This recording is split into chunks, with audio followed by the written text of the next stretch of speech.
Alright. I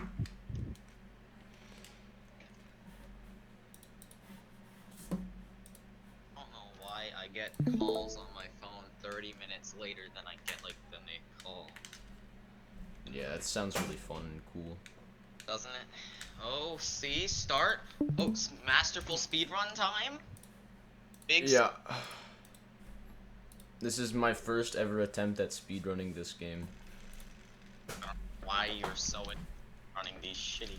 Not shitty. Weird, just games. It's... How exactly is it weird? Please explain. I mean, just like, why though? Like, I find it fun.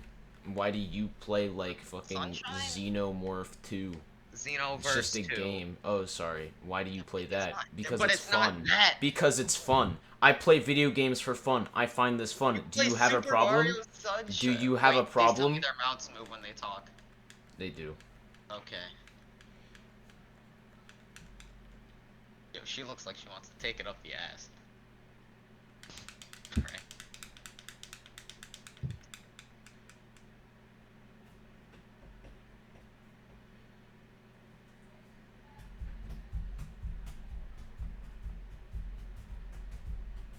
Body change.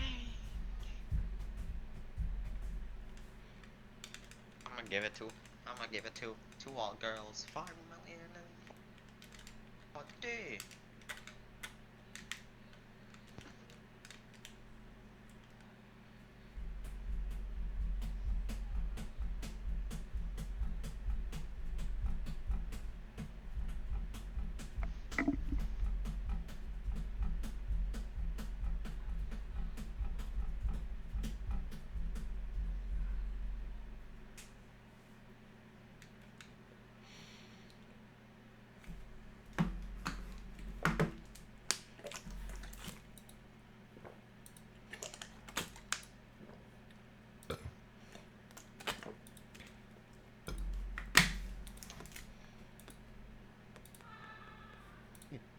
Destroyed the TV industry is. I love to see TV go down to nothing. But if this graph started in like the 1800s and there was number of sea shanties created, it would be like a huge spike in the age of piracy, and then it goes down to 0 all the way until now, and then it spikes back up again. So you played this, right? It's This time is your first for time Marketing playing, Monday. so you know, The most popular brands by country in the entire world. We're gonna start with smartphones, okay? Now I want to give you guys a quiz before we jump in. It's a question. What do you think is the most popular smartphone brand in Canada?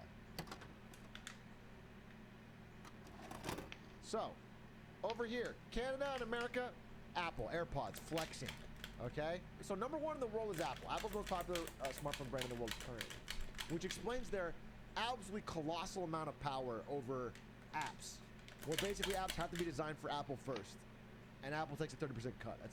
This is like the core of their business plan, is to keep this popularity. If Apple ever starts dropping, all of their other businesses start to fall apart, because it's been shown in studies that Apple Music is just like 10 percentage points less popular, less attractive to customers than Spotify.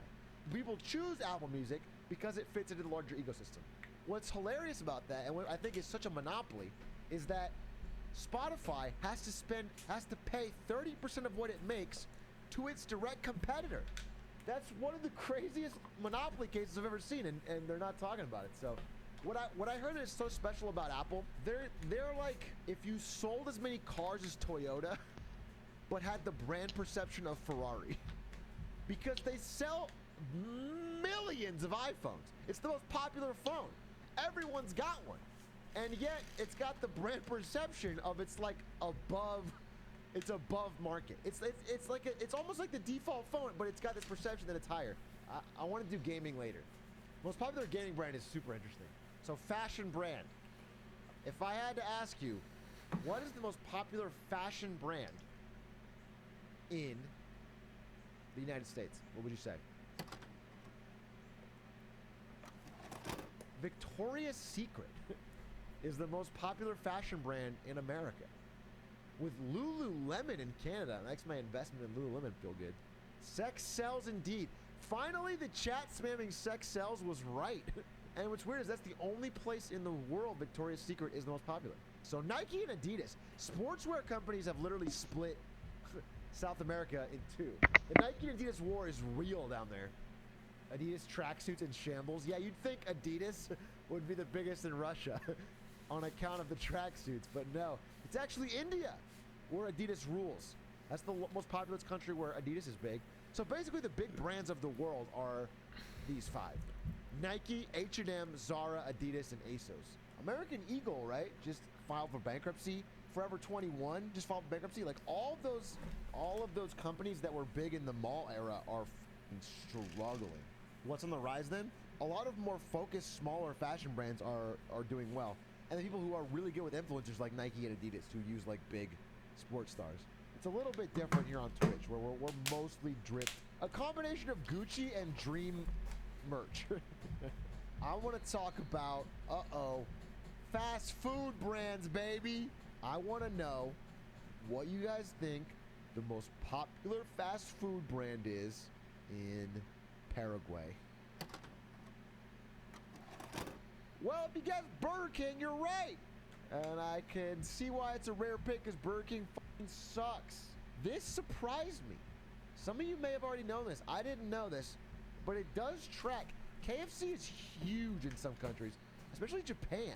Number 3, Pizza Hut. This also surprised me because Pizza Hut's definitely been on a downswing in America at least. Where actually Domino's has been on the rise. Domino's was the first to figure out online ordering really well. Did a great job of it. And actually has seen great gains because of that. Wait, yeah, Antarctica has Baskin Robbins. What the f?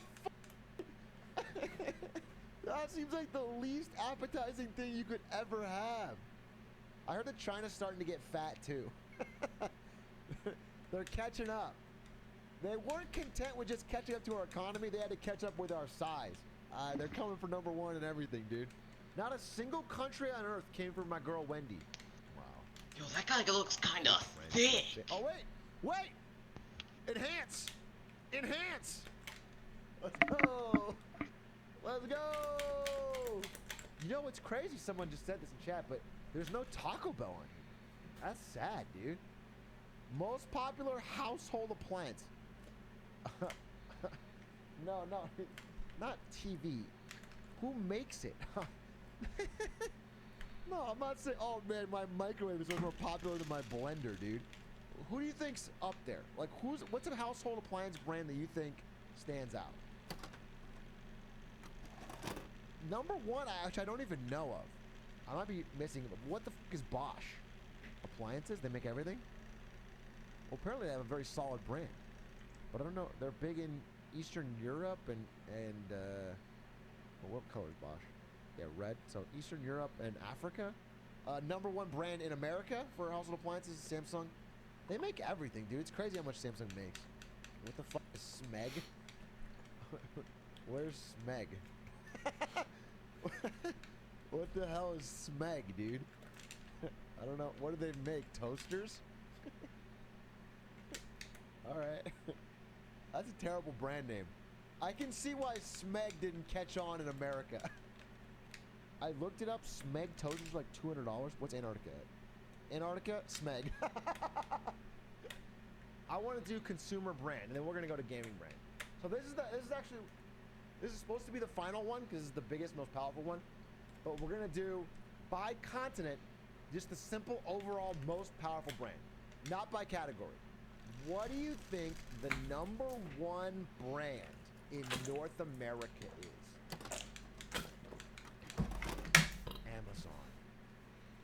Amazon. Number 2, Netflix. Number 3, eBay. Crazily enough. So, what's funny? Walmart, Canada. Canada, talk a lot of shit on America for how much you use Walmart. Europe, number 1 is Google, followed by IKEA, and then Amazon still in the rock solid number 3 spot. So, South America. It's just Netflix, dude. It's literally just Netflix. We'll check Antarctica. All right, what's Antarctica? Antarctica. Is that fucking Microsoft? Why is Antarctica so weird? Why are they the one place that gives a shit about Microsoft in the whole world? Baidu in China, of course, essentially the Google of China. They don't allow Google, Facebook, Netflix, etc. into China, so they have their own homegrown competitors. Basically, no major tech brands from outside of China are allowed in China, any website based there. Wallace and Fortuna is searching for Jack Daniels. Niu is searching for Chevrolet. Why the are you searching for a Chevy on an island this big?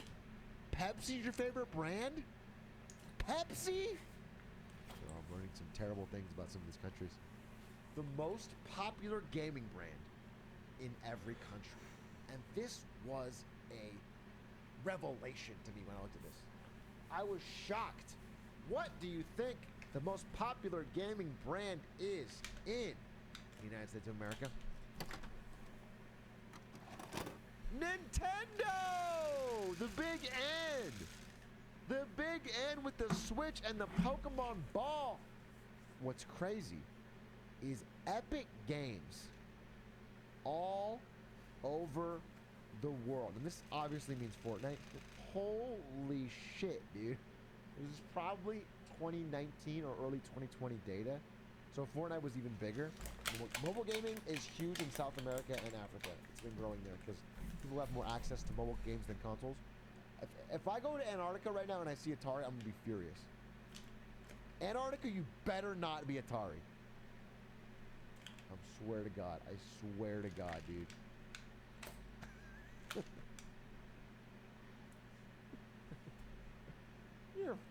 They're so strange. What's crazy to me is Ubisoft in South Korea. South Korea has many, many homegrown gaming companies that are huge. And they're out here Googling Watch Dogs, dude. That's crazy. This was probably taken, if I had to guess, during the height of the Switch frenzy. If I had to guess. I think if you were to take it now, you'd get a lot more Sony, a lot more PlayStation. Vatican City, BioWare. Dude, the Pope loves Mass Effect. That's the takeaway. The Pope is buying Mass Effect Remastered and playing it all the way through. He's playing all the sex scenes, dude. Even the lesbian ones. I see you. Do you think if Apple made a gaming console, they would beat Xbox and PlayStation? I don't. I actually think Apple is overstepping. Like, for example, Apple thought they could compete with Netflix and Amazon Prime Video and Disney Plus with Apple TV, and it's actually not been going that well. They're spending so much on content, and none of it's really hit. This one. So this is the most valuable brand in the world. This is the idea that if your company didn't have the brand, how much less valuable would it be? How valuable is the brand? Most 50 valuable brands of 2020. Number one, Apple, worth $323 billion. Now that means Apple currently is worth about $2 trillion. So they're saying about a sixth of their value is in their brand alone. Like if it was a different brand, then they would, I think it's worth more than that. But you can see the gap though. I mean, look, these four and then the gap. Massive gap. And then there's, and you know, it's funny, when I was first getting interested in like business stuff as a kid, I remember reading some stuff about this, and by far the biggest brands were Coca-Cola, McDonald's, Nike, ExxonMobil. Like those were the biggest brands in the world. And now they are completely dwarfed by the tech brands. Tech brands have taken over in the past like 10 years. Where is Nvidia? Where's the big N, dude? This is crazy. All the work I put in Nvidia is not even on here. It's a joke. Joke survey, dude. Let's do one more. Let's do a quick survey. I'm sorry. Just for chat. I just want to... I'm noticing Nvidia's kind of taking a lead in this one. Awesome. My work is cut out for me. Here's so Forbes is a different list. This is Forbes 2020 most valuable brands list. It has Apple at number 1 still, Google, Microsoft, Amazon, all the same. Facebook at 5, which is more in line with what I thought. I would put Facebook in the top 5, and this one didn't. This one had it down here. I don't know if this is dated or what, but oh, here's what we'll do. I gave you 12 options. What is your favorite gaming brand?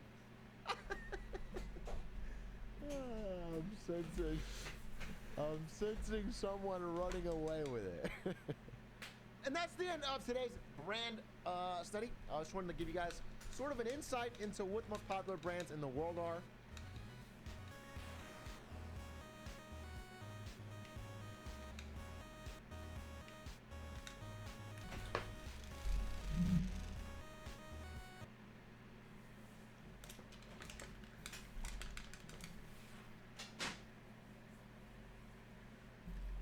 Marketing Monday, today's topic, the best acquisitions of all time. Let me give you an example. Amazon bought Twitch for $1 billion, okay?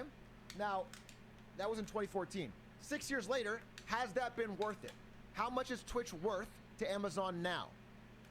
That's the idea, okay? Number one, this is acquisitions, not mergers. So, for example, Exxon and Mobil merged to make Exxon Mobil that dominated the oil market for years and years and years and made a fucking absolute gargantuan ton of money. I don't include that. Number 10 of the best acquisitions of all time, I am, of course, speaking of. This one's going to surprise you. Can anyone guess? Boner. No. Fortnite. No. Bungie. Number 10 is Bungie, acquired by Microsoft for a mere $30 million prior to the launch of the Xbox. $30 million is nothing in business. That would mean nothing if the company didn't generate much return. But even if you only count the profits, the revenue from Halo games and merchandise and stuff alone, that's $5 billion. And to put that into scale, I created this chart. This is Master Chief, sized at $30 million. Okay? Look how cute he is. This is Master Chief sized at $5 billion. So what is the goal of this game? I had to cut off this part beat it. because it lags my computer. No, I mean, like, what are This you doing is in to it? scale. You're You probably get thinking shines that's to go enough to on a its own to be in the corrupto top 10. volcano to beat But I it. actually don't think it would. But I'm including, and the reason I included this is because my honest opinion and theory. I don't feel like is explaining that it from if you marketing haven't POV, caught on. The Xbox would have died. Oh, yes, I did. If it weren't for Halo, we would not had an Xbox 360 because the only thing that made this a viable competitor to Sony and Nintendo out of the gate was that they had an absolute killer app in Halo. So that's why it's my number 10. I think Bungie was a fantastic acquisition. Number 9, greatest acquisition of all time.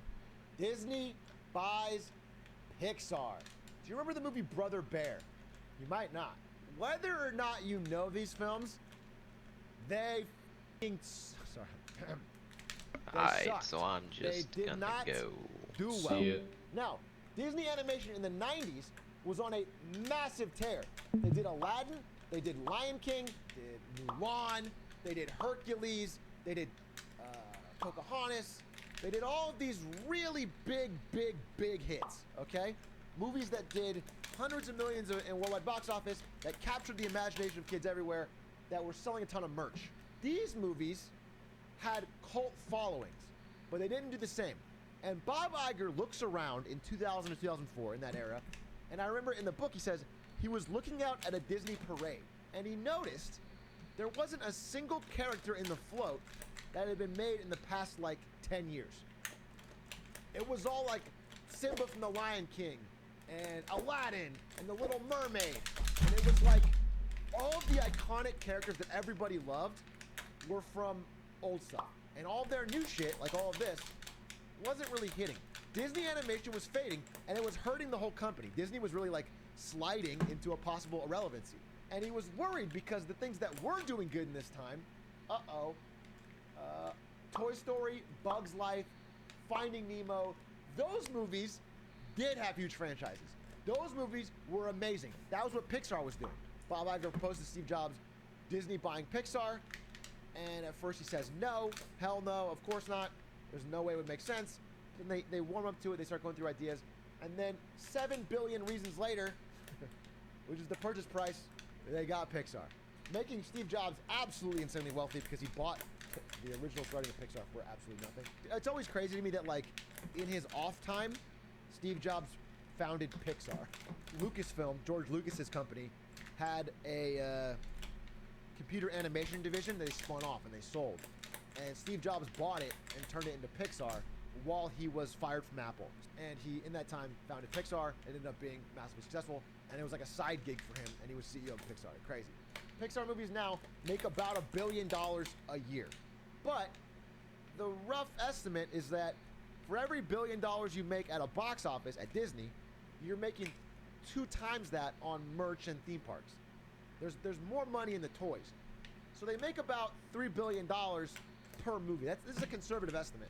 Because really, without it, Disney wouldn't have turned around at all. Disney was in a slide, and this turned everything around. Not only did they hire Pixar to make great movies, but they hired the talent from Pixar to run Disney Animation. There's pretty much no doubt in my mind that Frozen would not have been created if they hadn't bought Pixar. Pixar changed the whole culture of Disney and ended up leading to the massive success that is Frozen. Super successful. Great job by Bob Iger. Smart of him to see that value.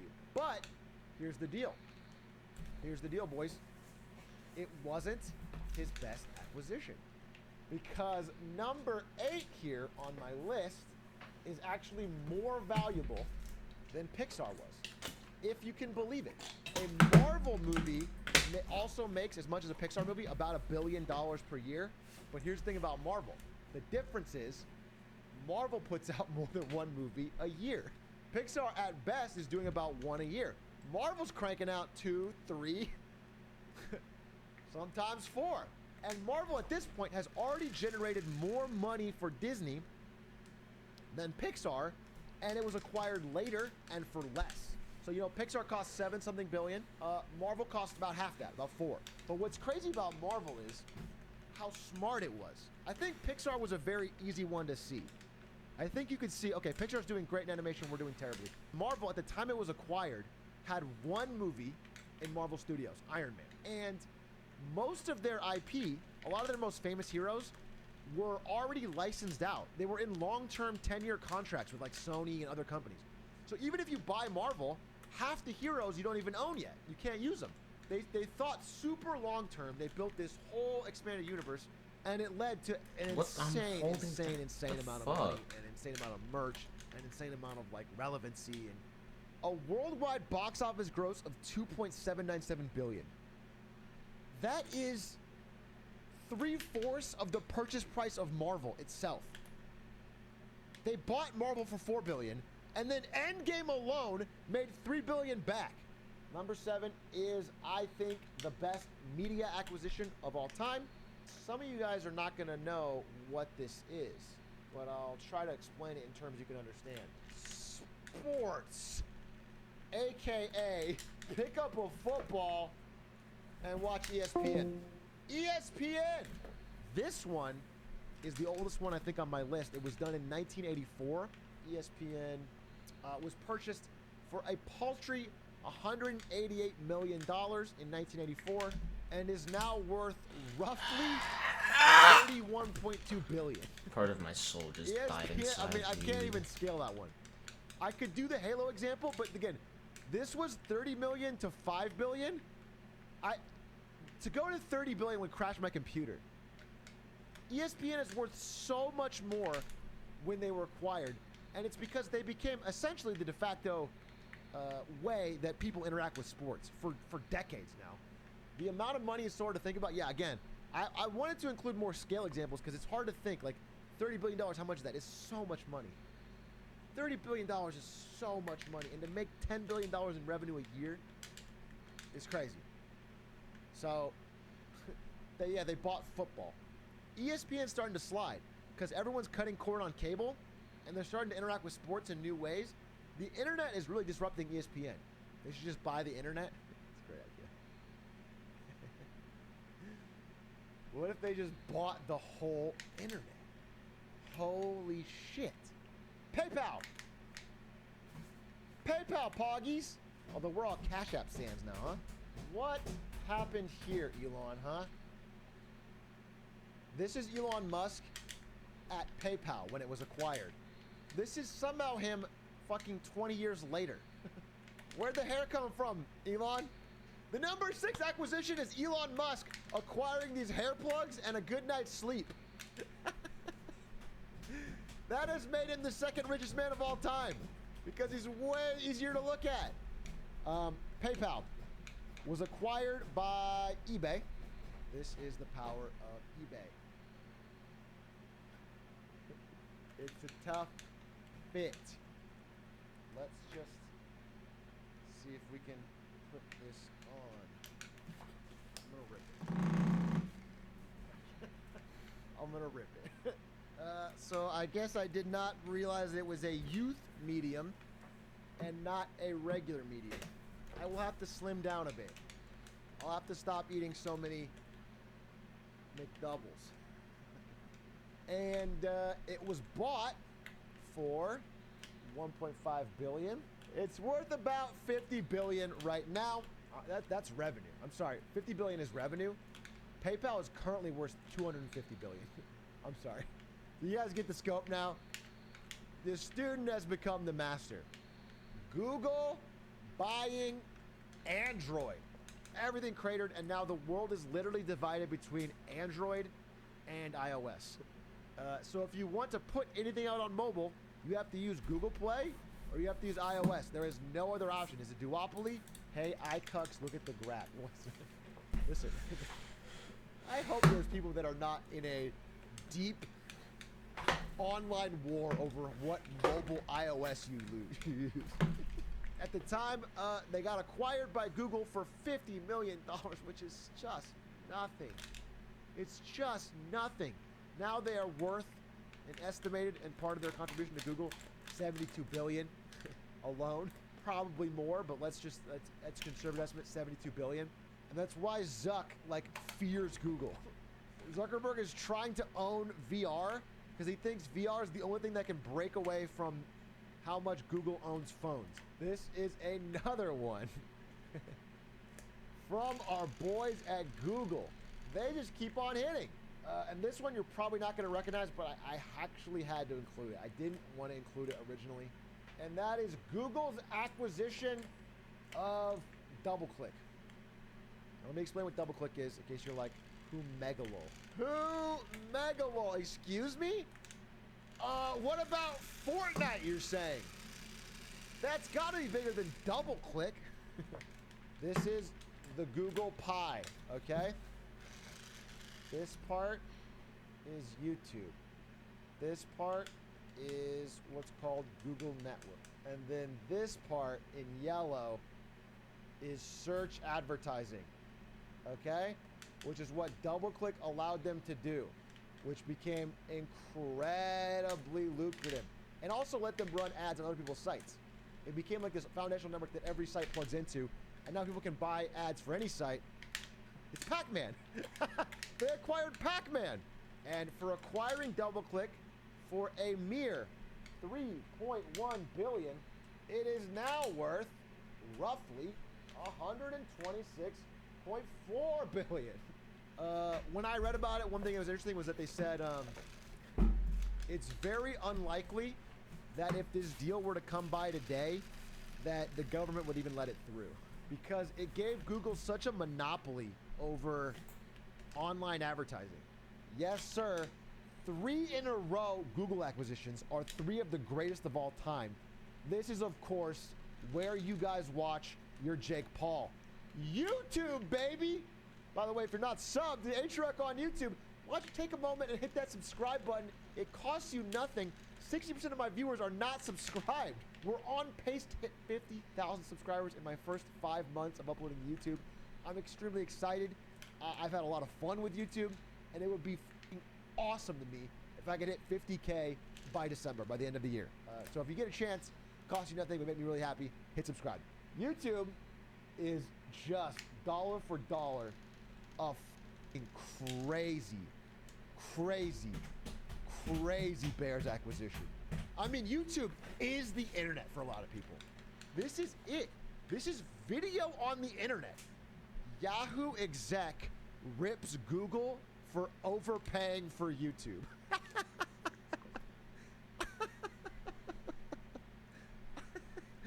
Yeah, man. Yeah, man, that aged well. You fucking idiot. You Nimrod. Within a few years from this, Yahoo would be defunct completely. And then Google would have YouTube, which is like so insanely profitable, worth about $86.2 billion right now. The estimate I've heard is that YouTube was its own company, it would be worth over $150 billion. You're telling me you wouldn't pay $150 billion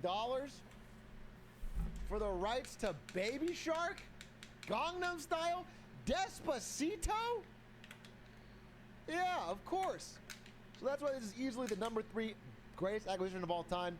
A lot of these acquisitions, especially the biggest ones, are companies that are fucking huge and strong, realizing that something's about to disrupt them. So Google's like, oh shit, the future of the internet is not search, it's video.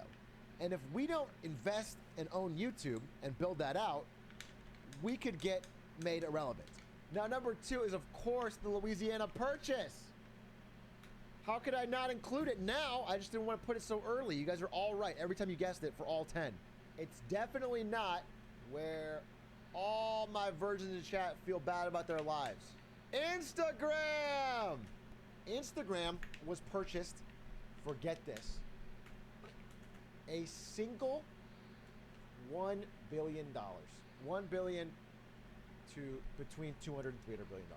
Probably greater, because Instagram is essentially the most dominant and influential social platform currently. If you want to advertise online, you have 2 options. You go to Google or you go to Facebook. You advertise on search and web or you advertise on social. Twitch was also bought for $1 billion. Around the same time, 2 companies made acquisitions, okay? Facebook bought Instagram for $1 billion and Amazon bought Twitch for $1 billion. Now, 6 years later in 2020, Instagram is worth hundreds of billions of dollars. It is the biggest social platform in the world. It has had massive growth and it makes a ton of money. Twitch still loses money and is being sued by a million record labels. The greatest acquisition of all time. What is number 1? Is it Minecraft Poggies? Is it Fortnite? Is it Nvidia acquiring atrioc from Twitch for a 6-figure salary? Yes, it is. Number 1, the greatest acquisition of all time is when Apple acquired this guy and his company called Next. Apple's acquisition of Next. Now, let me tell you the story because I don't think Zoomers know the story. People think Steve Jobs just founded Apple and stayed with Apple. No. Here's what happened. Steve Jobs founds Apple, and then he doesn't know what he's fucking doing because he's a kid. It starts doing pretty well. It goes public, and it's worth $1 billion. And he realizes he's not cut out currently at his age. He's not cut out to be CEO. So he goes to Pepsi, and he tells the CEO of Pepsi, do you want to sell sugar water or do you want to change the world? And so he gets the CEO of Pepsi to come over to Apple, John Scully. And then that guy and Steve do not end up getting along. And they force Steve out of Apple in the late 80s. He's forced out of the company. And he ends up buying what would become Pixar, which is like the genius thing to do in your off time. And he starts a company called Next, a company that was going to compete with Apple and make computers. The problem was, like most things Steve Jobs does, this shit was way too expensive. The Next computers were way, way, way, way too expensive, and nobody wanted to buy them, okay? But they had really, really good operating systems. When you're acquiring a company, usually you're acquiring them for the product. But sometimes, if they have talent you really want, the people you really want, like really talented engineers or product people, it's called an acqui-hire. Well, basically, you're buying the company just to get the people. And so what they did was Apple spent $400 million, $429 million. They got Steve Jobs back in the company. They made him interim CEO. It's funny, I found some old articles from the time where they're like, Steve Jobs is going to be the interim CEO, but we're definitely getting a different CEO. So don't worry. He's just going to hold down the fort for a little bit. And then he held it out until he died. Once he was back in, he never let go. 97, right around here, they acquire Next and get him back. And around here, he becomes CEO. So right around here, he dies. But all of this comes from the iPhone and a lot of the iProducts and stuff that he started, all right? Because the scale of this number is so high, you can't really see the changes here, but Apple's revenue was going down. So it was a company that was on the verge of death. It was doing terribly.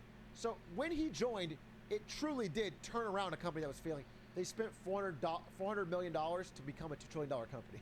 In conclusion, the #1 acquisition of all time, Apple acquires Next, getting Steve Jobs and a better iOS. And that, my friends, I believe, well argued, well accurate, are the 10 greatest acquisitions of all time. Check it.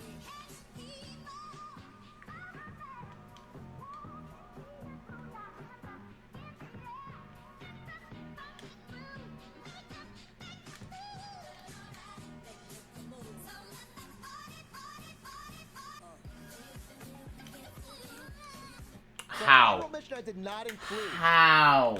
God, I fucking hate this level with the passion. Mixer acquiring Ninja. That one was a real hit.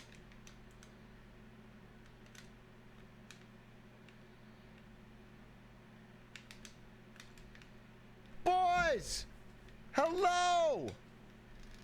Welcome to the world's first and greatest Marketing Tuesday. Look, I made a little logo for it. Today's Marketing Monday topic, Marketing Tuesday, I'm sorry. What is the greatest car commercial of all time? Dun dun dun dun dun dun dun dun dun dun dun dun dun dun. We are going to look at different auto manufacturers and how they've approached marketing. And we're going to find out who is crushing, who is being crushed, and what that means to my audience. Boom. Before you guys judge some of these ads, here's the deal. The average age of car buyers by brand. This is one thing you need to know going in, dude. 36 years old is the youngest. I am 7 years away. Or if you want to make a chat joke, I am 50 years older than the oldest one here. Okay? In general, car buyers are in their late 30s to late 40s. It's that 10-year gap. Okay? So, most car commercials are not designed to appeal to a cracked out Zoomer Fortnite audience. Put on your boomer hats today. The average TV user is 55 plus by a lot. Okay? For every person your age that watches TV, a fucking 80 to 90-year-old has to watch it to even it out. Literally, that's not a joke. For every 18 to 23-year-old that watches, an 80 to 90-year-old watches in return. Okay? The average age is old as fuck. So, I am opening, now I have some ads already picked out, but I'm opening the ad review, okay? It's the hashtag ad-review in my Discord. And if you have a car commercial, please drop it in. I'll be watching a bunch of car commercials in a row, okay? And we're gonna review them and rate them and talk about them. Okay, first one, and then we're gonna review it. So this is a Hyundai ad, okay? 社長、Hyundai Genesis, North America Car of the Year. How come she does easy? ハンディのことを誰もが今知ってるじゃないか。ハンディに関しては中国車だろ。ハンディ買ってボンdas wird Konsequenzen haben. ハンディのことを誰もが今ハンディ Win one little award, and suddenly everyone gets your name right. It's Hyundai, like Sunday. Okay. 250. Okay, 4.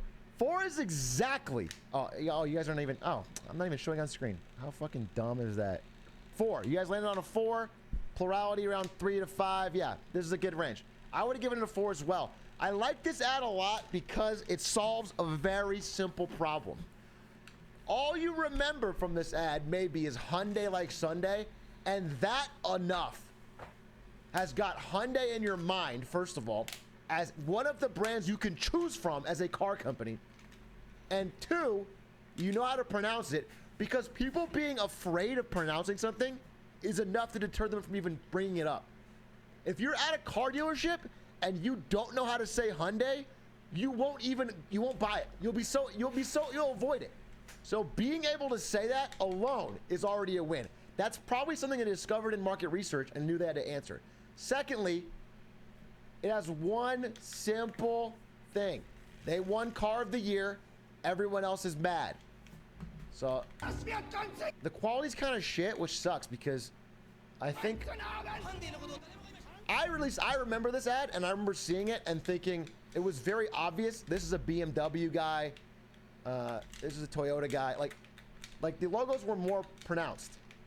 Okay, so every other car company's mad. They got Car of the Year. Hyundai like Sunday. I find this to be quite simple and quite elegant, and I think it did a good job. Dodge family motto.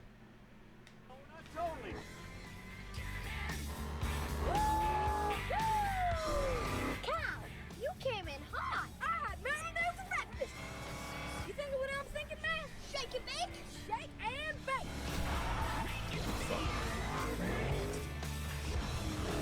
See ya, pal. Bye, Ricky. Okay, our lawyers just want you to know that this isn't real. My stunt driver's a 45-year-old man. That's my boy. Forget what your smoking hot moms and teachers say. Just remember my motto. Wake up in the morning and piss excellence. No. Always get a DNA test. Now, the other one. If you ain't first, You're last. Woo! Okay. Let me give you a chance to rate. Okay, we got about enough. I want to move in. So you guys put it around a 3. A 3. I think that's a little generous. I would put this at a 1 or a 2. Couple things I noticed right off the rip. It's a very creative idea to leverage the popularity of Talladega Nights with only using the cheapest actor from it. So they were able to get the dad in their budget. Obviously, they could not get Will Ferrell. So they got this guy, and then they used kids of... It's a creative idea. It's a creative idea. I like Gary Cole. He's very funny, but he's also the cheapest of that cast. It makes perfect sense they would hire him and save money. They do say piss excellence in a commercial, which is crazy. Usually, if you're using kids in an ad, you're trying to attract parents. You're trying to get families. So it's a little interesting, but you know, I can see that. The worst part about this ad, I'm gonna hide the poll now. For me, is that you do not remember which brand it is. This is a trap that a lot of marketers fall into when they glom onto something that's already popular to make their own ad more exciting. They threw in this at the end, but like no one's taking this away, dude. So that's why I think this ad's overall pretty weak, and it's actually a pretty standard kind of lowish example of trying to do this cross promotion kind of thing. After this next one, I'll have an idea I want to talk about. That's also pretty important. Here's a Jeep ad.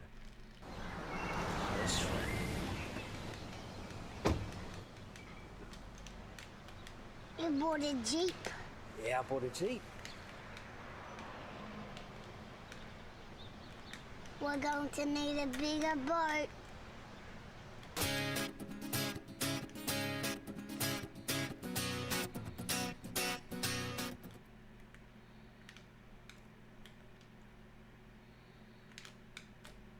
Can I watch it again? I might not have gotten it. I'm gonna watch it again.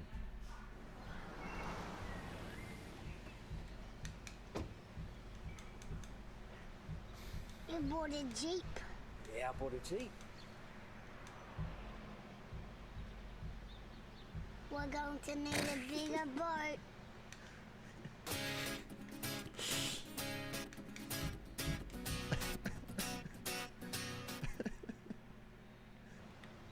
You bought a Jeep. Yeah, I bought a Jeep.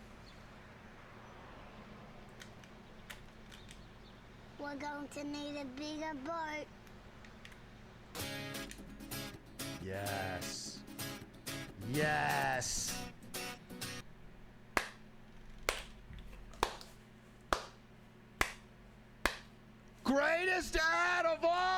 No, I don't get it. I know that it's. I know it's from Jaws. I don't get why it has to do with the Jeep. There's so many questions I have. So it can pull more than the boat. So the kid's saying, "Hey, Dad, the Jeep you bought can pull a bigger boat than we currently have. So we're gonna need a bigger one." Is that? That's something, huh? Okay, I get that. I'm on board. My second question, follow-up then, is why did they hire the devil to play the child? That was an interesting choice. Why get Damien from The Omen to play this child? That was an interesting... What was that trying to say? Like their competitors are the devil or what? They might have green screened it. Okay, I'm sorry. I should not roast 4-year-old child, but I just... This ad... We're going to need a bigger boat. He just stares at him.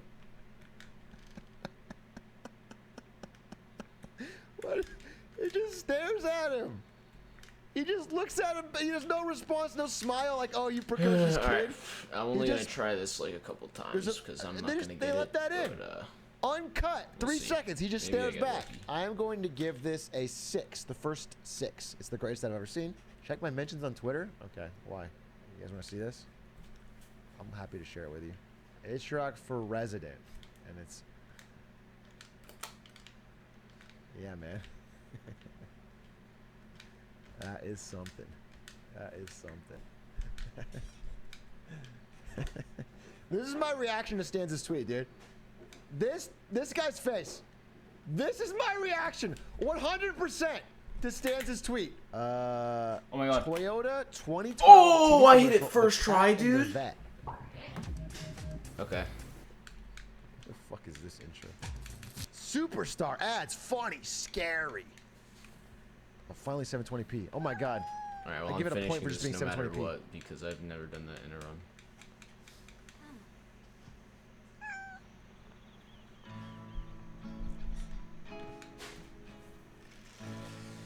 Animals, always a good way to get some, to farm some Feel Strong Man's White People Happies in chat. Boomers love animals. Budweiser's made a career off making cute dogs and horses do acts of heroism. So in general, it's a good way to farm. I never count it out.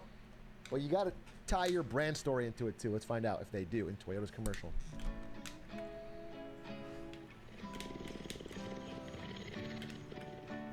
L'amour m'étrange de sa âme et me ennuie.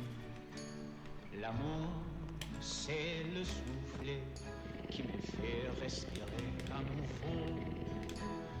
Pour les autres, cela peut sembler étrange, mais ce que je fais, je le fais par amour. C'est étrange, mais l'amour a sa propre Shit, die, dude. frénésie. Les pires de l'enfer sont consommés par sa flamme. C'est l'amour qui brûle derrière les yeux. What the fuck?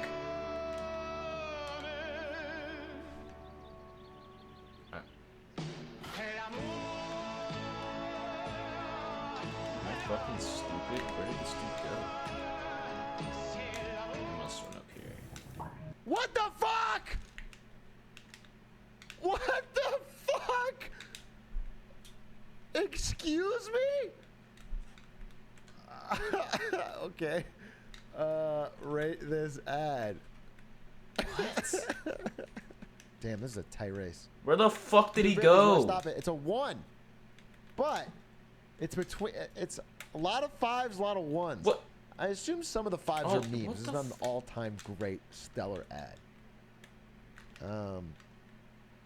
Yeah, listen, you generally don't want to Die. do commercials Goddamn about fucking bitch. dying pets. You also generally don't want to do commercials about suicide. You also generally don't want the commercials about pet necromancy, cats getting mauled by dogs. Okay. Having to drive to the vet over and over. And really, it takes a special chef to cook all of those ingredients into one fucking minute-long ad. They fit so much bad into this shit sandwich. Why the fuck is the pièce de résistance pet suicide? Oh, my girlfriend had one. Wait, my girlfriend has one she wants to submit. We're gonna watch my girlfriend's ad. Okay. All right, this is my girlfriend's favorite car commercial. We're gonna watch this right now. Ahem. There's a way to skip this cutscene, but I have no idea how to do it, so. Pause, champ.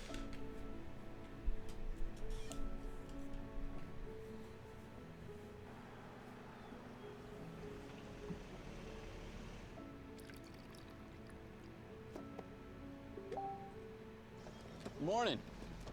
Should feel like some coffee. What are you, just standing around handing out coffee to strangers at 6 a.m.? I always have a cup for whoever gets here first. You got here first. Yes, but I don't work here yet. Then why do you keep coming back? When I was in the service, my dad, he sent me this book, and it was written by the guy who started this company. And every word in the book, I mean, I wanted to be that guy. And when I got back, I thought the best way to learn would be to work here. You know, I wrote that book. Yes, I know that. Your picture is on the dust jacket. You know, I used to have a Corolla, an 85. Yes, that's in the book. The Toyota Corolla is just the car to get you from A to B. When A I'm is gonna an try intern, this, but I don't know if and it's B gonna is work. the CEO. Oh, it worked! Oh my god, I didn't even practice that at all. That's a cutscene skip. I think it was written by AI, dude. No, I just can't. I think this script Picture is on the dust jacket. was written by AI and acted You know, by I AI. used to have a Corolla, an 85. Yes, that's in the book. The Toyota Corolla is just the car to get you. But anyway, the Okay, reason she okay. likes it so much is this. Let me share it with you. This is why she likes it.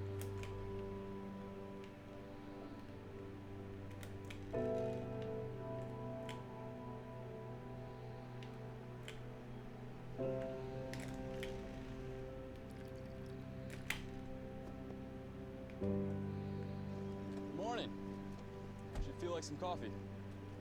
What are you, just standing around handing out coffee to strangers at 6 a.m.?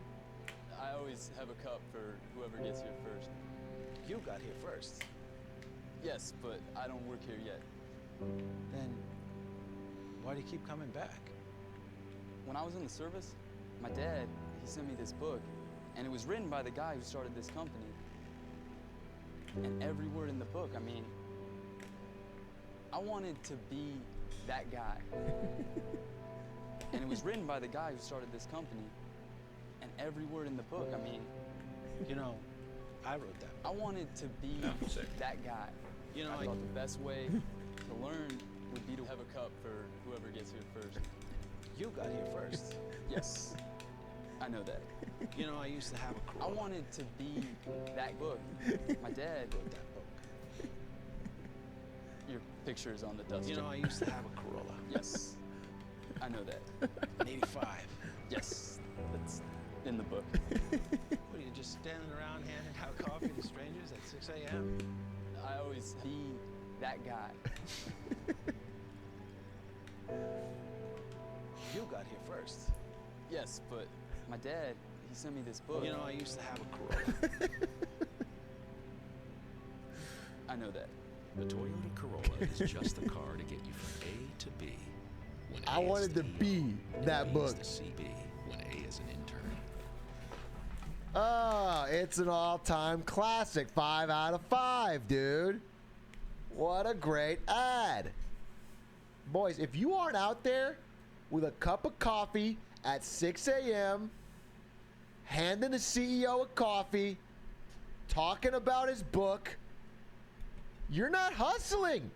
Okay, Zoomers? How do you think Elon Musk got his job as the CEO of Tesla? He showed up one day in the parking lot and gave the previous CEO a coffee. Okay? And that's how he got hired and promoted.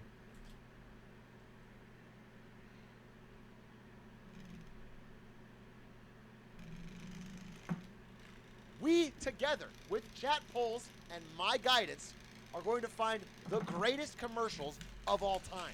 Now, there's a lot of good commercials that I like. I watch commercials all the time.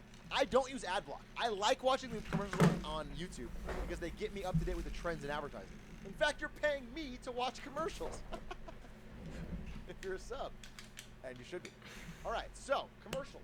Now, how are we going to run this stream? Now, this is my first time doing one of these, so it may be a little bit scuffers worldwide. Be prepared for a little scufferton. _7in. Ask a good question. He says, how do you define a good advertisement? Is it views or is it money gained? We're not going to just go by whether sales went up. We're not just going to go by whether it was a funny commercial. It's going to be a mix. It's going to be a fusion. We're going to watch the commercial together and we're going to decide, is this a fucking 5-star or a 1-star or somewhere in between? That's what we're going to do. All right? I think it's brilliant. Personally, I think it's brilliant. Rigged for NVIDIA. We're going to watch... Imagine we just watched 15 NVIDIA commercials back to back. And I'm like, oh, what'd you think about that one? I just literally have you do my job for me. Let me cancel that stream idea. So you guys are going to have to There's a way submit to like what glitch you in wanna this say. cannon, but I I've have never some, done and it we're gonna start with before, some of and I'm mine. just gonna But try if it, you have and a if it commercial you fails, think is then great, whatever. I'm not going to watch any fucking random local commercials. It's just I want a good one. We are going to begin with some of mine. We're going to start with one of the greatest ads of all time. wait, hold It's on. an oldie, but it's a goodie. Quiet, chat. You got to listen to the ad. Okay. I'm not trying it. I'm gonna waste time. I just want you to know, I think you're the best ever. Yeah, sure. Want my Coke? It's okay, you can have it.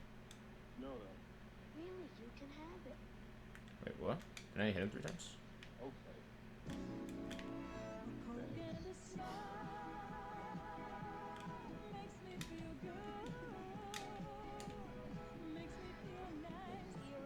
What?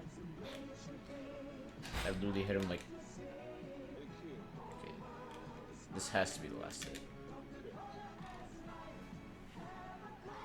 Thanks, Mean Joe. Duh, what a feel-good ad. What a feel-good ad. Now let's get up a poll, and then we're going to talk about it. All right? All right, 5 stars is the best. 1 star is the worst. This should work. It should be on your screen as we squeak. I pretty much have to disagree with you. This is a 5-star ad. This is one of the all-time greatest ads. But 4 stars is fine, especially because not all parts have aged well.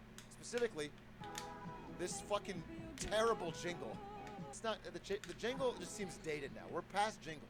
Jingles have really faded from advertising in recent years. That being said, All right, this Mario, guy of the let's get up time here, though. was a famous athlete known to be mean Joe Green.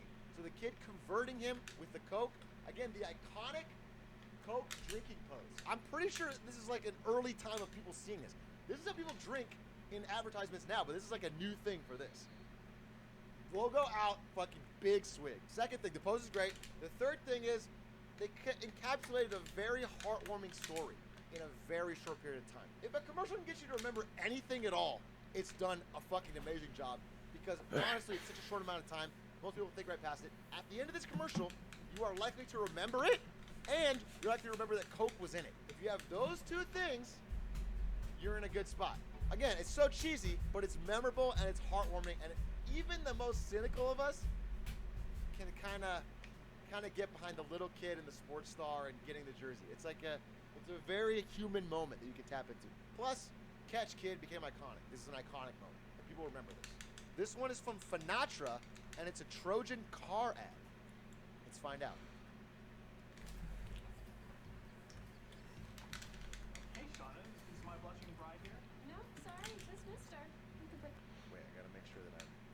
What God, store all is these this? qualities are yikers. Oh. Go back a little bit. Twister. You can put that right there, though. I'm actually glad that we have a moment alone together. Oh yeah. I've had this huge crush on you. Before you and my sister get married, I'd like to have your Salacious. to myself. I promise.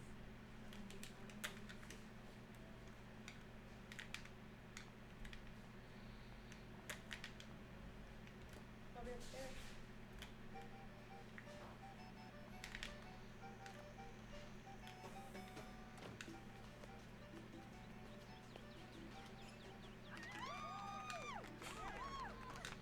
Senator Brewster. I had to know what kind of man you were before I gave away my little girl. You passed the test. I'm proud to call you son. I get it. I get it. Lesson learned? Always keep Trojans in your car. Oh, honey, you left your car door. Oh, that's okay. I got it. Oh, okay. Let me get the poll up. Let me get the poll up. What do you think? What do you think? What do you think? I mean, yeah, you guys can vote, but I would say 4 or 5 for me. That was funny. It was funny, and it really involved the product. Honestly, for me, I'll say it before the voting finishes. That's a 5. I would give that a 5. It's simple. It's right to the point, and it makes me think about the Trojan brand over everything else. If I'm buying condoms, yeah, I don't know. I'm probably more likely to buy Trojan. If I'm buying condoms, it's just more memorable. This is gonna stick with me. That's a good ad. You guys agree? That was a 5-star. And this one did a great job because the setup is hilarious. This is a very clever way. They even casted the guy quite well. He seems kind of, you can not like it, but I would give this a 5 or at least like a 4.5. This is Michael Jackson Pepsi ad from Januga. Shh, shh, shh. Everyone, shh, shh, shh, shh, shh. Watch. Please. Oh, iconic. Fuck. Okay, yeah. This is gonna be fun.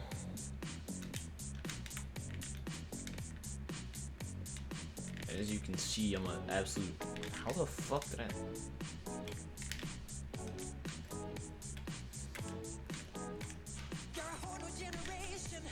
What the fuck is that? Bruh, Mario, please, just one time for the one, can you fucking jump the way I want you to?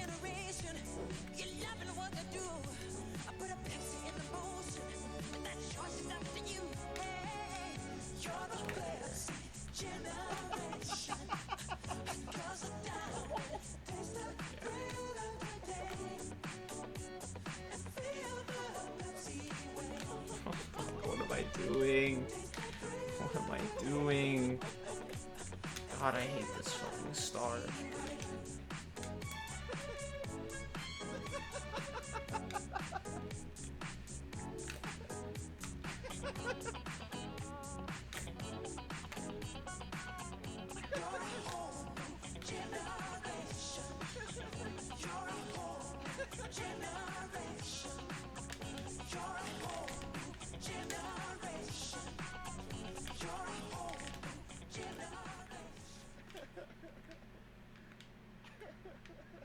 Give me your thoughts. Give me your thoughts. Well, that's memorable. I'll say that. Just say that. That's. I know it's supposed to be 5. I don't think that was meant to be. I will not forget that ad. Changing the lyrics to your song. But Beat It is an iconic song. Oh, wait. No, Billie Jean. I'm sorry, Billie Jean. This is Billie Jean. Billie Jean is one of the greatest songs of all time. Billie Jean is so iconic. And they changed the lyrics to Billie Jean to like, you're the Pepsi generation. It's like the most epitome of sellout. There couldn't be more sellout than this. Oh no. That's like an Eminem commercial when he's like, instead of saying mom spaghetti, he says like fucking Chef Boyardee. Chef Boyardee on your sweater already. It's the best, most delicious. And you can't change the fucking lyrics. No, I hate this ad. So you guys, I'm gonna finish the poll. 5 stars on this one, which I assume is a goddamn meme. This is a 2 The in the movement 80s. master. This is a 1 now. Oh, actually, never mind. This may be a 5-star now. Maybe you guys are 5-head. This ad today is hilarious. But let's say 2010. This ad's terrible. This ad's a 1 in 2010. It's meta now, yeah. But on the whole, this is a 1. Pepsi has an ad problem, and this is just the beginning of what I've seen from Pepsi. Pepsi loves to do ads where they just throw celebrities in the most sellout way possible. Pepsi has never found a cool, organic way to market Pepsi the way Coke has. Pepsi always does. They try to like glom onto something. The Kylie Jenner ad, Kendall Jenner. I'm sorry, yeah, with the fucking revolution. It's just always. All right, it's watch just how you always do a little off. 3 at a This time. one is a Taco Bell 1979 TV. Oh, fuck you, bitch. Let's see what we got here. What? Fucking reset them?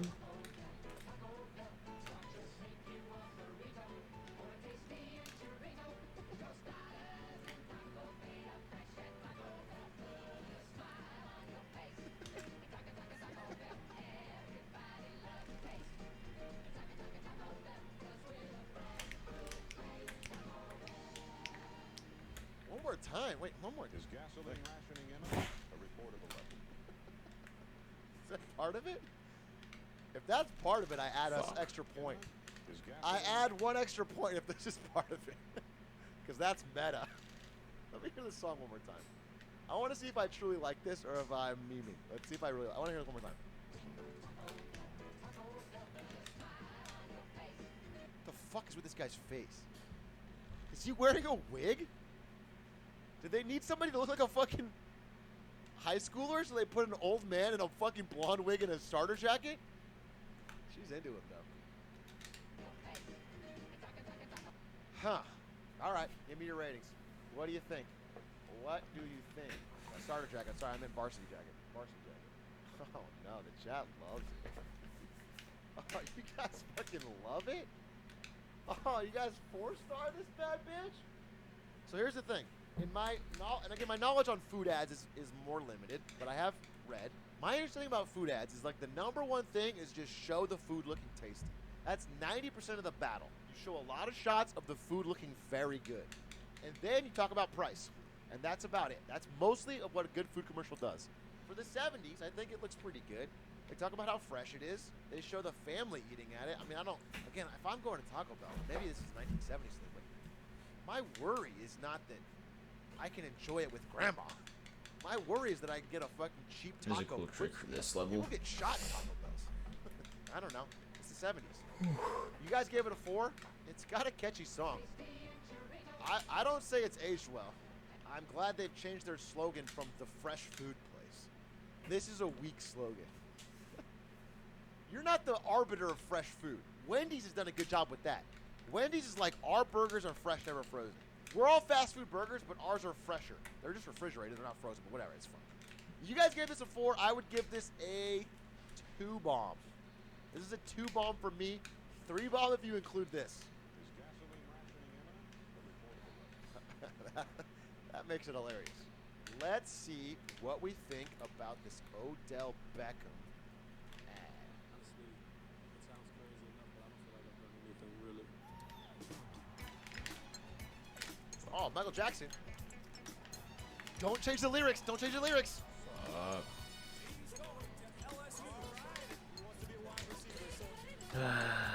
course I'm gonna do this shit.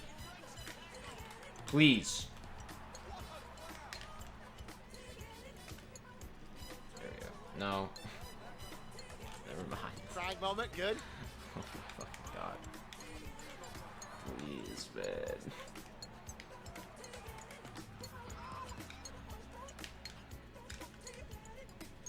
Alright, this time though, for sure. Oh. Oh. Oh. Stop doing the. I'm doing the thing. God, they're good. What? Oh, god damn. I hate this so fucking much. Give me a rating. Give me a rating. God damn, that was good editing. Okay, finally. God, Nike knows what they're doing. Someone said this is an OBJ ad, not a Nike ad. That is the genius. That is the brilliance of what Nike has Alright, now let's just get... If this was a one-off ad for Nike, if this is all they ever did, Please. yes, this would be a mistake. Okay. But they've been so God damn. consistent over the years of only telling stories about top athletes in their ads that at this point it's become synonymous with Nike. If you had to guess what this ad was till the end, you'd probably say it was a Nike ad. That's how synonymous they've done. It's either a 4 or a 5 for me. You guys are voting 5. Some hidden Nike logos. I think a little bit of Nike somewhere would be fine. But it's like almost such a confident ad. This is Nike being so confident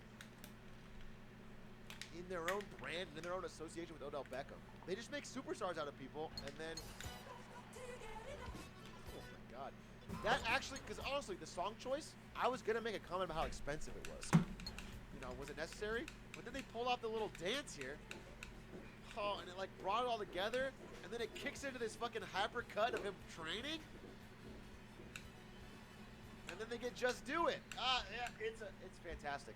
For me, 4.5. I don't know. I mean, I'm only wouldn't give it a 5 because on its own, as part of the larger thing of what Nike does as their overall strategy, it's sick. It's a dope ad. Let's go to Puppy Monkey Baby by Nick Bennett. We haven't had any true skippers yet, so all right. Let's try this. From 2016 by Mountain Dew. Man, I might just chill tonight. Puppy monkey baby. Puppy monkey baby. Puppy monkey baby. Puppy monkey baby. Puppy monkey baby. Puppy monkey baby. Puppy monkey baby. Puppy monkey baby. Puppy monkey baby. What can you get bananas? Puppy monkey baby. Mountain Dew Kickstart. Dew, juice, caffeine. Where do you get bananas? It's never wanted bananas before. Damn, someone said imagine getting paid for this. Imagine getting paid a lot for this. This is what Mountain Dew presented in time for Super Bowl 50. Super Bowl? This is a Super Bowl ad? Oh. They spent millions of dollars on this?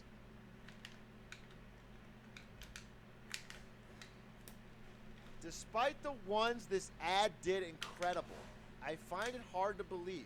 There is the concept of it's better to be hated than boring.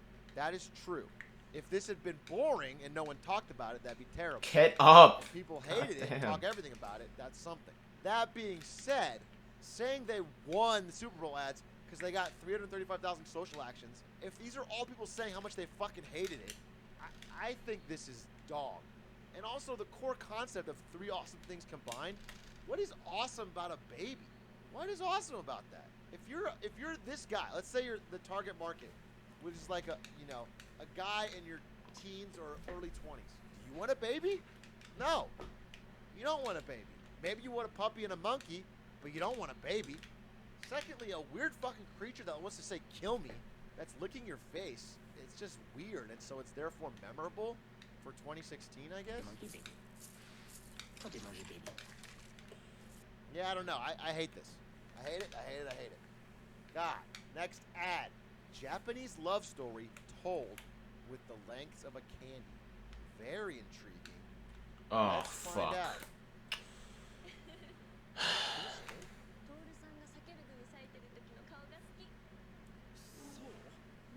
Damn, I have had these gummies. This one's one of when I the was a hardest. man. They're sour. They're grape flavored. They're very, One of the hardest very no flood stages. I'm giving it an extra point. It's really I want you guys to fucking know these are annoying. fucking tasty. Oh! My mouth hurts. It waters here thinking about it. Ooh, we'll see. We'll see.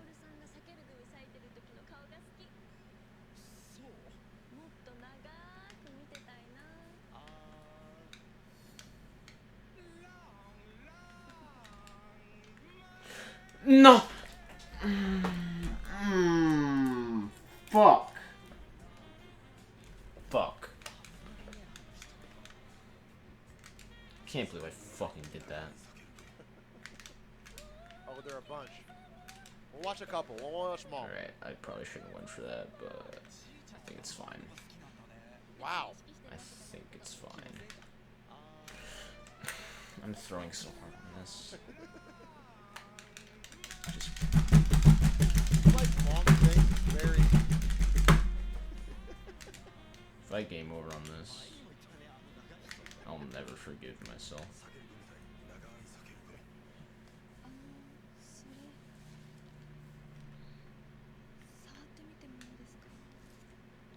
Damn, this is surprisingly sexual. Like, very subtly, but not, or not subtly, but... Usually, consumer goods ads don't do this. Wow. Not subtle at all, I mean. It's very explicit. God. What the fuck is going on? Dude, I actually might fucking game over. I need to get the one up. Why are they making their basic product? I mean, don't read into this, but this is the product I bought when I was there, right? Why are they making this the product for cucks? Why are they... The Long Man one is a spin-off. Why are they... It's like making a new Starburst flavor and saying original Starbursts are for cucks. What the... Only buy the new Starburst. Yeah, this is gonna be it. Please, just...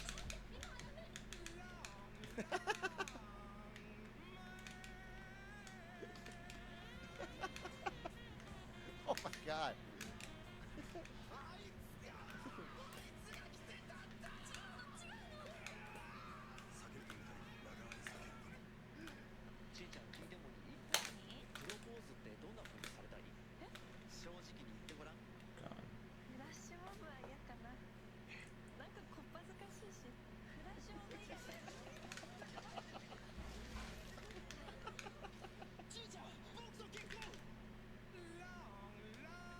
What?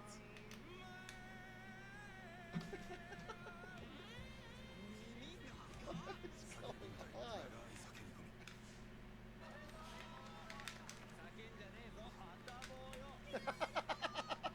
Why is everyone wearing the candy at the wedding? Oh, this has gone so Japanese, so off the rails. Oh, god damn. Alright, now I just don't have to mess up this, and it'll be fine.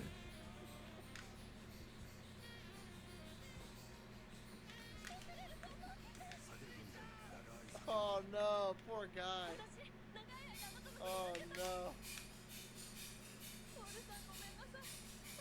Oh no.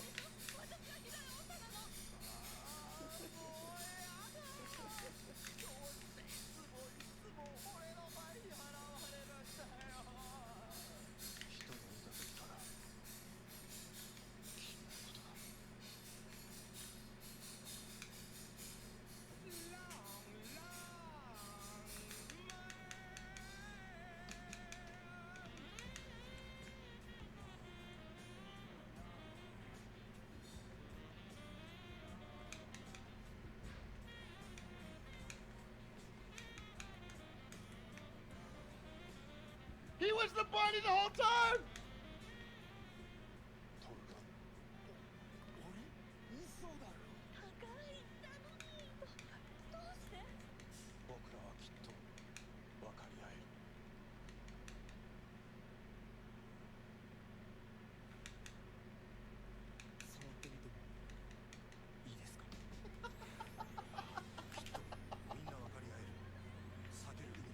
Wow. Wow. What a journey. What a journey. Oh my god. Your thoughts, boys. Boys, your thoughts. You saw it coming? You saw that coming. Not Bene. Really? You saw the foreshadowing? You didn't fucking see that coming if you hadn't already seen it. This is by far. It has 205 votes. Wow. Unanimous. It's unanimous, boys. The greatest ad of all time. Long, long man, size matters. That was excellent. It was funny as shit. I always wanted to watch more. I rarely will watch a 6-minute YouTube video for a commercial, and yet I always wanted to know more.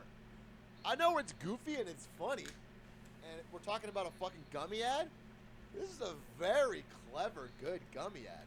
And the product is featured so often, and you don't get bored.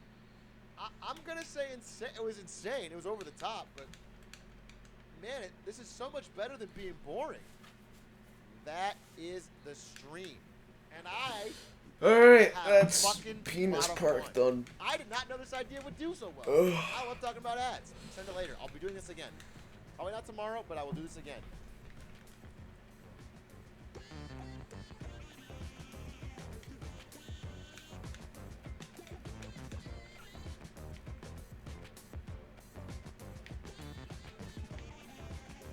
Alright.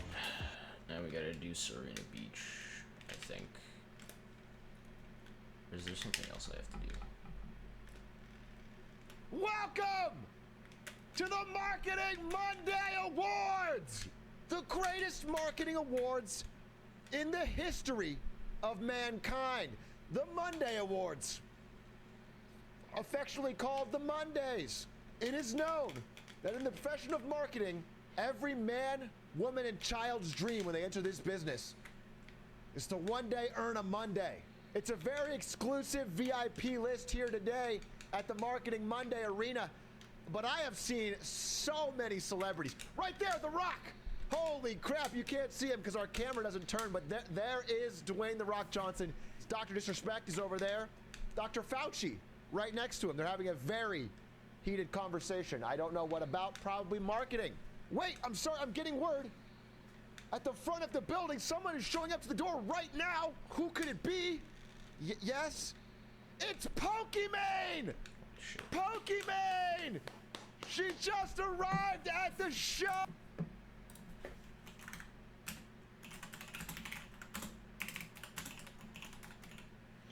Oh yeah. Alright.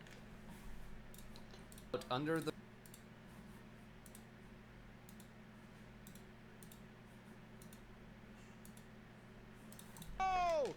Pokey, congratulations to showing up for the show. Looking stunning in a Gucci red dress from Gucci X Supreme. It's a Gucci Supreme collab. And there she is signing an autograph for a tier 3 subscriber, I hope. I am proud to present to you a live performance of the AutoZone jingle by Peter Scott, aka King Delroy. Take it away.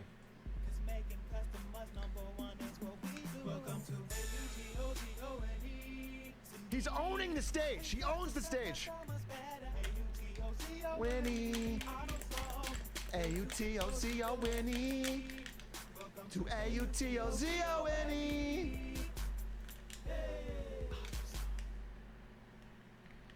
Wow.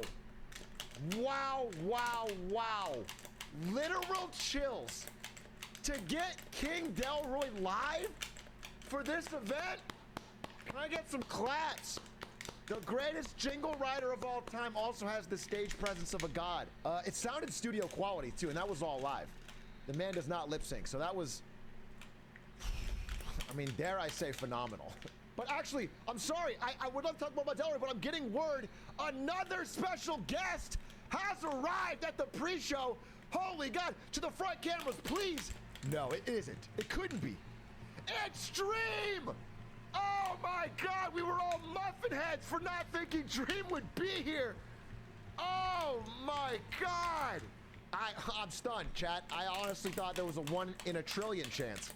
A 1 in 7 trillion chance that he'd show up.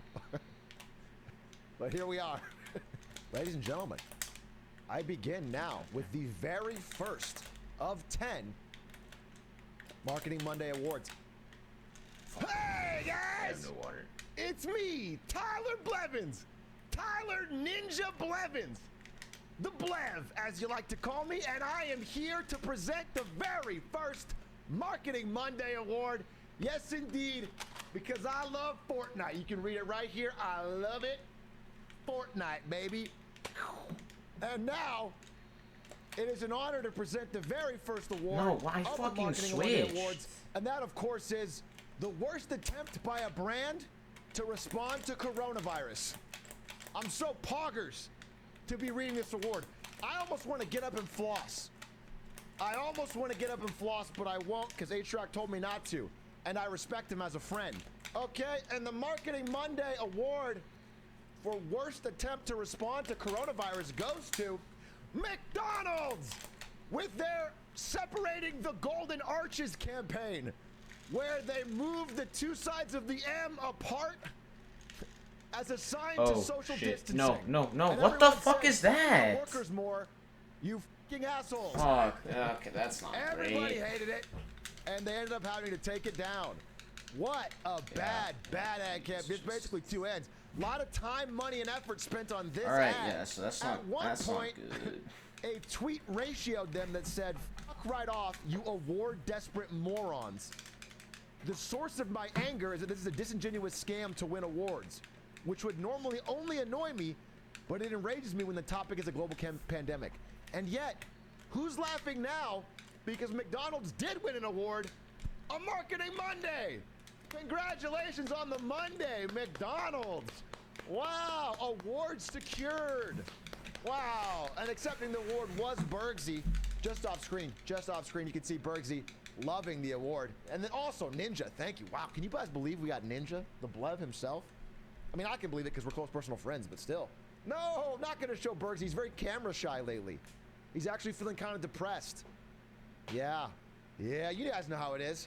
You know how when you feel a little bit down, and you're like worried about how you look, and you know, you feel like uncomfortable under people, but you still want their friendship. You know, like sometimes you don't want to go out to a party, but you'd like to be invited. That's what Bergsy sort of feels right now. I don't know if you guys, I don't know if you can relate to that or not. I don't know. But if you could, consider priming, because all the primes go to him. Focus, please, focus. Cameraman, I paid $50,000 for this camera, okay? And to hire you, and this producer, and this team, and these lights. Can we get the camera to focus on me, please? Please, $50,000. McDonald's took their first award well, but now it's time for our second award. Read, of course, by yours truly. It's time for me to read the award for Best Performance by a Content Creator in an Ad. And the Monday goes to, well, there's an asterisk. For legal reasons, it cannot go to the real winner, Cutie Cinderella. Cutie Cinderella did win this award by right, but we were actually, this is not a joke, told that we legally could not. There was one more great performance this year, one that truly floored me, truly stunned me. And if it can't go to Cutie, I am so honored it went to this person. What a genius way to use a content creator in the ad. I'm talking, of course, about Take it to the house, kid.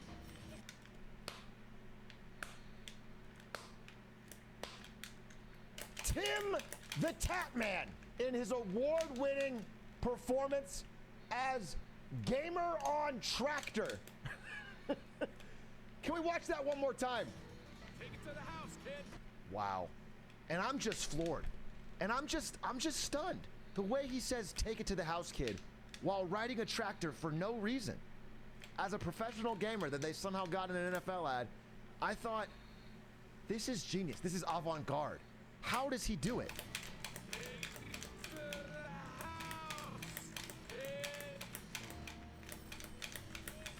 Amazing.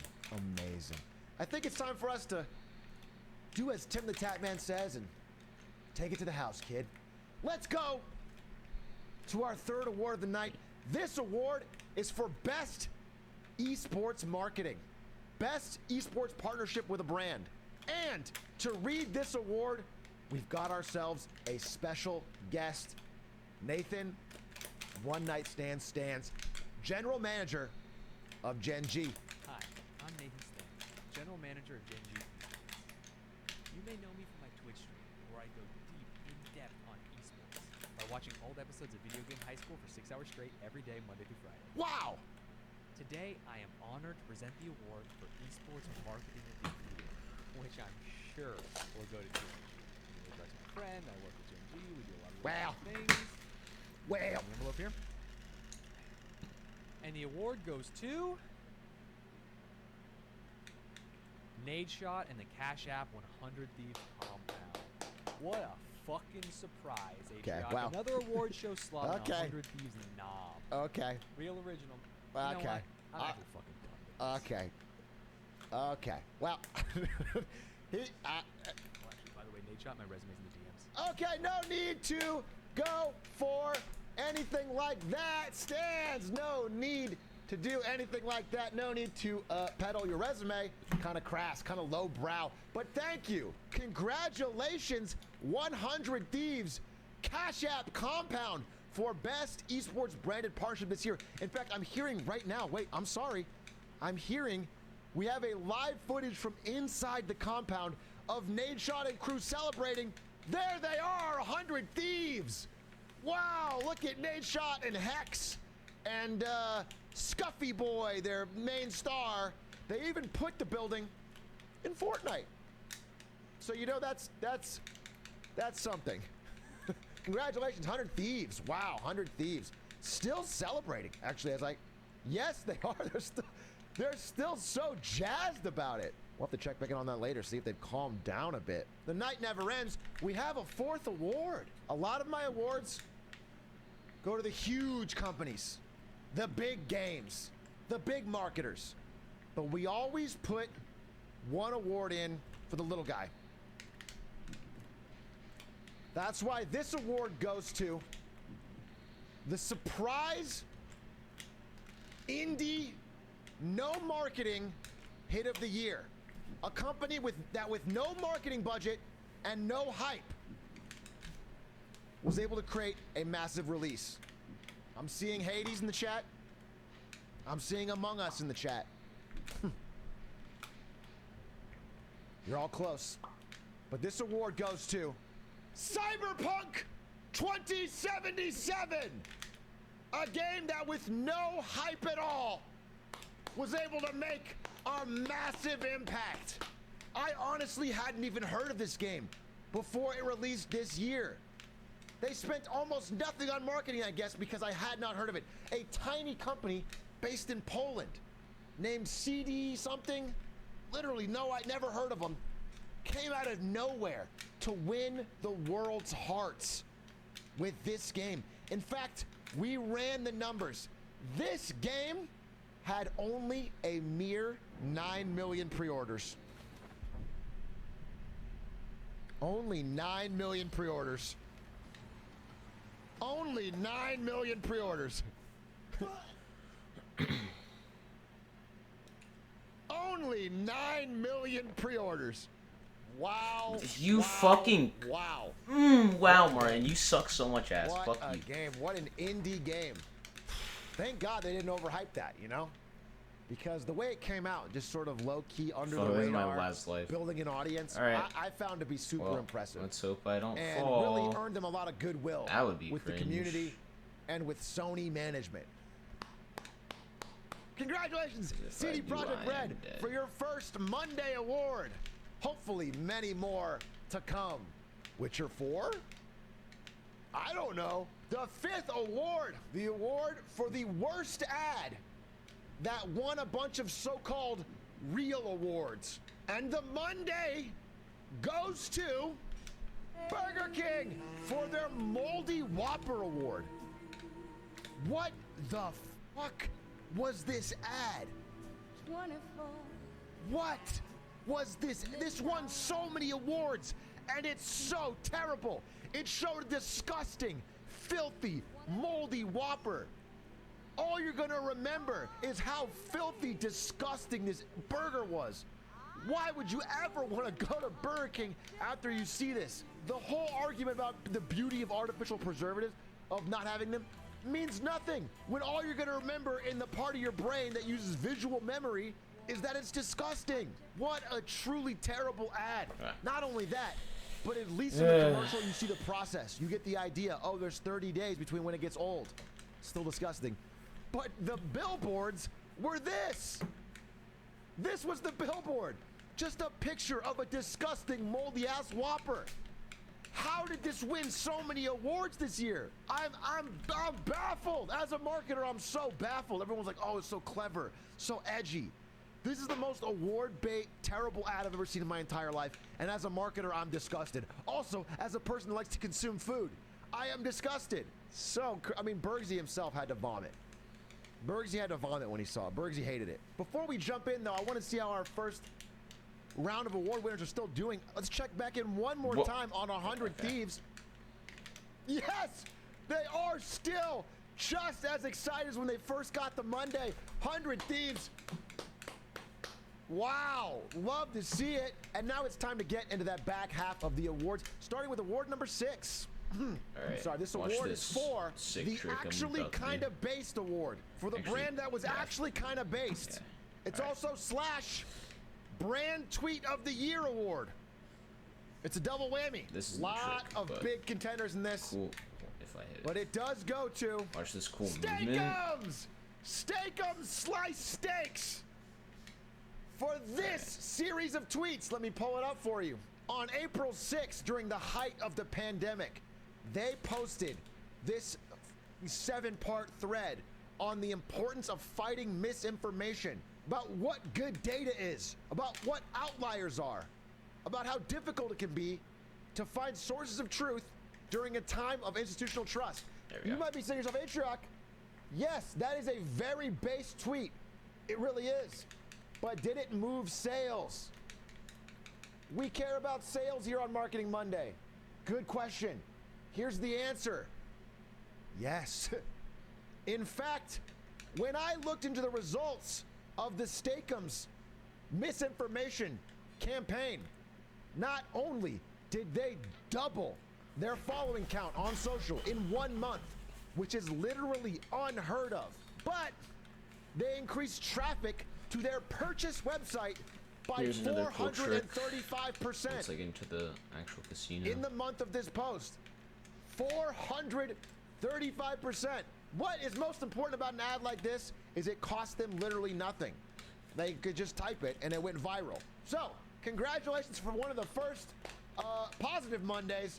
Goes to Steakums for a great award and a great based tweet. Deserved. Brand Tweet of the Year. We enter the final 4. And if you guys are fans of Marketing Monday awards, the Mondays, then you know the final 4 are our most important awards. All right, so These usually you're awards supposed to do a bunch of dumb shit here that begin takes with like the worst ad it's 5 minutes of the year. There are so many bad marketers out there who spend all year making terrible ads, hoping to one day win the Monday. To qualify, the ad must have released during this calendar year. And again, let me say, this was a year of a global pandemic where almost every brand was tone deaf. Almost every brand said these uncertain times instead of saying anything real. There was a lot of bad ads. Plus, there's the entire nation of Canada who churn out bad ads with a grace and poise that is unheard of. But to be truly terrible, to stand out, you can't just be a bad ad. Not the secret roll, the flip. You've got to be a fucking annoying one. And that's why the worst ad of the year also, goes to an ad released Atrioc's in commentary. January before the pandemic. Facebook groups Kazoo. I present to you now Facebook groups Kazoo.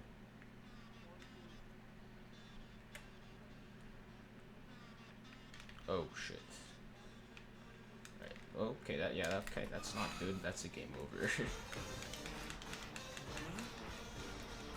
I don't think the cube ever moved like that for me in my game.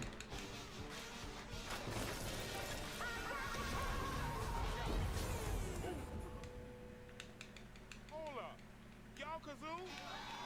Well, get on up here.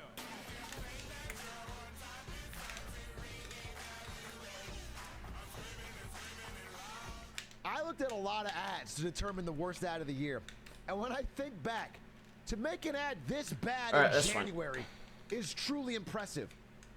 But what I think is extra based about this ad, it's not only annoying as shit, it's not only a terrible message, but it secretly predicts Facebook's plan for ruining America.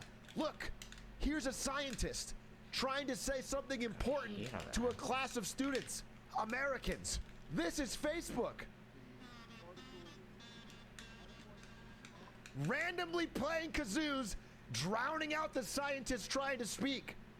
Random misinformation. Then they run outside and abandon education altogether, getting the entire country screaming noise at each other instead of any meaningful dialogue. Public service starts to break down. Bus drivers no longer work. Civil servants no longer can do their job because of Facebook and the kazoo.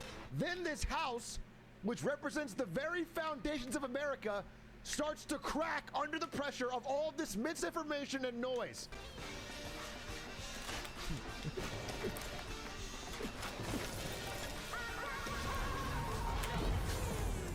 And what do? We turn to Instagram. When Facebook has torn the world apart, we go to celebrities on Instagram. Later this year, a lawsuit filed by over 40 U.S. states by the U.S. government. The U.S. government is now suing Facebook for being a illegal monopoly. And I read the lawsuit took months to prepare. And I like to think it took exactly 11 months because they started it the second they heard this terrible ad. So congratulations, Facebook, for making the worst ad of the year. Hopefully getting you broken up into 1,000 little pieces. You fucking robot, Mark Zuckerberg. Man of the year. The Marketing Monday Man of the Year. This is a gender-neutral award, but it dates back to the 1960s. It is the overall most important person in marketing for the year 2020. I almost don't want to read it. So many hearts will get crushed. So many people's lives have been worked to the bone to try and win this award. But only one man or woman did it with the poise and grace and tact necessary to be this Marketing Monday's Man of the Year. That's why the award goes to Travis Scott! Travis Scott is the Man of the Year for marketing because he partnered with literally every goddamn brand on the planet. Travis Scott! Travis Scott started this year and said, you know what? I don't care. He's actually, he's going to accept the award himself. Hey, yo, what's up? What's up, guys? Yo, it's me, Travis Scott. What up? What it do? Bet. You know, it's lit. It's so lit. And I'm so excited that I won this award for the Monday. You know what it is, what it do. I just like to thank all the 6,741 brands I partnered with this year. Each one means a lot to me. I definitely don't do it for the money. I do it because I love the brands. Love them. Love the brands. Love every single one of them. All right. Get your Cactus Jack meal from McDonald's. Buy a PS5. Watch Fortnite. You know what it is, what it do. All right. That's me, Travis Scott. I'm out. Nobody defined marketing more in 2020 than Travis Scott. An age of total sellouts. The next award goes to the single greatest ad of 2020. Best ad 2020. So many great ads to choose from.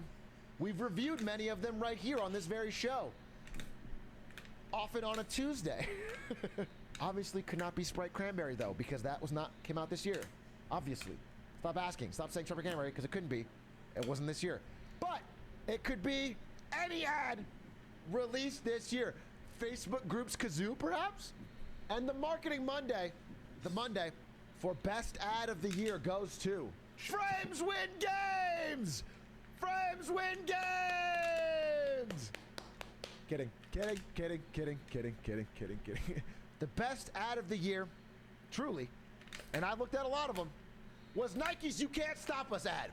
Now, their entire campaign was amazing. You've probably seen the ad I'm talking about here, where they did the split down the screen. But, I found that ad to lack a certain heart. It was the best edited ad I've ever seen in my entire life.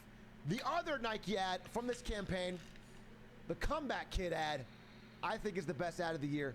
The most compelling, the most on-brand story, and now we're gonna watch it. Agonizing. The fuck? Down 5-1. We've all been underestimated and counted out. In those moments, we felt like it was over. And then we did what no one thought we could. Not even ourselves.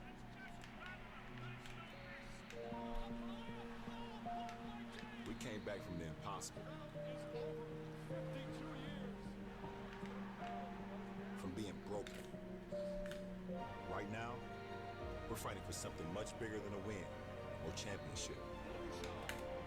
But if we learn anything from sports, it's that no matter how far down we may be,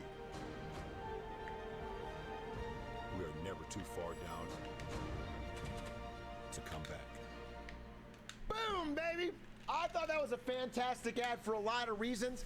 I think it was one of the first ads to feature Corona that didn't feel cringe. They didn't overstep its bounds as a brand. From a marketer's POV, it's actually very hard for a brand to get involved in any serious conversation without being like, shut the fuck up, brand. And I found they did it pretty well. There's funnier ads, there's more emotional ads, but I think that one felt truly Nike while still being a powerful ad. Only barely edged out Frames Win Games, though, I'll tell you that. That leaves only one award remaining. One final award. And for this final award, for the grand finale, I couldn't be the one to read it. We got a special guest, Ludwig Ogren. You may know him, professional Among Us player, will present the award, the final award, for Marketer of the Year. Let me give you one preface before we jump to this. He was provided not with a script, but with certain talking points. Sure, why wouldn't you give someone some talking points? He told me he would read the talking points on one condition, that I didn't watch his video beforehand. So I haven't seen what we're about to watch. Now he knows who the winner is, so hopefully he delivers it correctly. Hopefully he doesn't say any gamer words, but I have not yet seen what we're about to watch. Don't get canceled, don't get canceled, don't get canceled. Let's get to it without further ado. Is this recording? This is so dumb. Oh my god. Press the button. Get out, please. I am Ludwig Ogren, damn. and you may know me from doing unimportant things like playing children's games for money. True. Well, today I'm finally doing something meaningful with my time. Wow. I present the award for the real heroes of society, the marketer. Yes. While I wasted time raising $260,000. These guys raised something more important, awareness. Yes. So without further ado, the award for Marketer of the Year goes to... Okay, I'm pretty sure this is a typo because... Nope. Well, the guy read it verbatim. Is someone who predicted that my marketing for Pokemon Week would fail and I get under 50,000. You're going off script. You're going off script. He's so incredibly wrong. Little bit off script. Little bit off script. Stick to the script. Can't even read. Can't even read the bold lines. My beautiful marketing effort. Well, no winner this year, unfortunately. Oh! And no, he's wrong. He's wrong. It's a lot of weight. No, it doesn't. It doesn't. Error. Close second. Error. Oh, there. You said it at the end. Atrioc is Marketer of the Year. Wow. Wow. Wow. Wow. Atrioc. Wow. This is an honor and a privilege. Holy, guys, I did not expect this. Oh my God. I'm floored. I'm floored. I'm stunned. And dare I say it, I'm chuffed. To all the Brits out there, I'm right proper chuffed. Takes a lot out of you. It takes a lot of courage to get on marketing, to get on Twitch every Monday and talk about marketing. Or Tuesday. And some people said it couldn't be done. People said, oh, Megalo, are you trying to be Devin Nash? But after a year, almost, of putting in the work, in the trenches, to bring marketing content to you, the viewer, it feels great. Brings a tear to my eye to be named your Marketer of the Year. I will treasure this Marketing Monday award this Monday for as long as I may live. Because not only does it mean that my work as a marketer has value permanently, no matter what, but it means I'm something of a hero. Little do you know how I'm breaking while you fall asleep. So if you support the vote, I'm still I'd like to see some sevens. I'm ready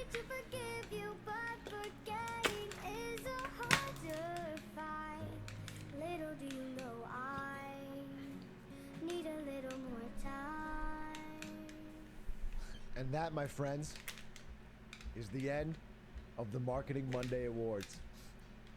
I hope you enjoyed. I hope you laughed. I hope you cried. I hope you sent a strongly worded letter to Facebook. Tune in again next year for the return of Marketing Monday, Season 2.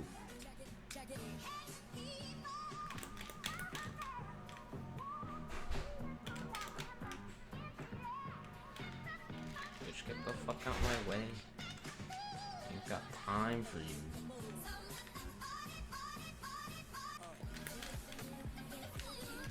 Good.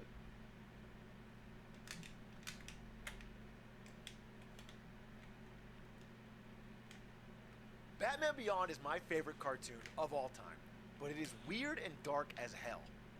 When I first watched it on Kids WB as like a 7-year-old, a lot of the really adult kind of themes flew over my head completely. I was watching for the action. And see you, too. But don't worry. That's a jerk-off joke, right? That has to be. But when I rewatched it as an adult with Stream, I noticed just how much of it was a lot less, you know, Alright, that swear is to me, and a lot more Serena only kids Beach. gonna get to do VR. I mean, it's some serious, dark, futuristic predicting stuff, and I was really impressed. So naturally, I spent the entire time roasting it. So check it out. Well, you can. Subscribers, you can. Non-subscribers, come over here, man. Let's talk. Let's talk. Hey, listen. Hey, I don't subscribe to every channel I watch either. Okay, I get it. It's cool. Surf the internet willy-nilly. Not subscribe to anybody. Don't get tied down. But I would really, really appreciate if you could make an exception for me and help me get to my goal of 100K doing this part-time. It'd be dope. But it's your choice. Just know that I will haunt you as a ghost. When I pass, I will haunt you if you don't hit that button. That's your call. Hey, that's your call. But I'm putting it out there. Enjoy the video. Is this Batman? Why is he so old? So I'm gonna do the recap once. This is Batman. He is now quite old. It's set in like 2030 something. He's retired. He hung up the cowl as Batman, and this new kid, Terry, who works for him, is the new Batman. And he teaches him on the side. He got a little older and slower, and he almost used a gun on a criminal. He's like, wow, that's my one rule, so he quit. Why spend it on this? I mean, it's old. Who cares? I do. My Twitch chat, dude. It's old. Who cares? I'll never be old. The things I like will never be old. Oh, damn. Yo, can I just say, every fight with Terry as Batman Beyond begins with him getting his ass kicked. Every single time. There's not one fight where he comes in and he's like, I'm kind of pretty good at this. He always gets destroyed and then has to pull it back.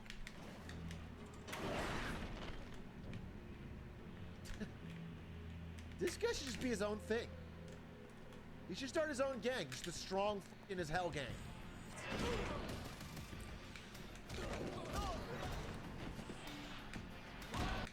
The Spades guy does all of the work. He does everything. This entire thing was 10 fucking up the alarm. He rips the roof off and then takes out all the guards. It just didn't work out. I gotta go now. Ronnie, there's something wrong, isn't there? Tell me. Hey, take a hint, Ter. Take a hint, Ter. Take a walk, buddy. Computer. Cross-reference address. Damn, Terry. Take a hint, dude. Floor plan. She doesn't go on one date with you and you want to stalk her ass? Spade at it again.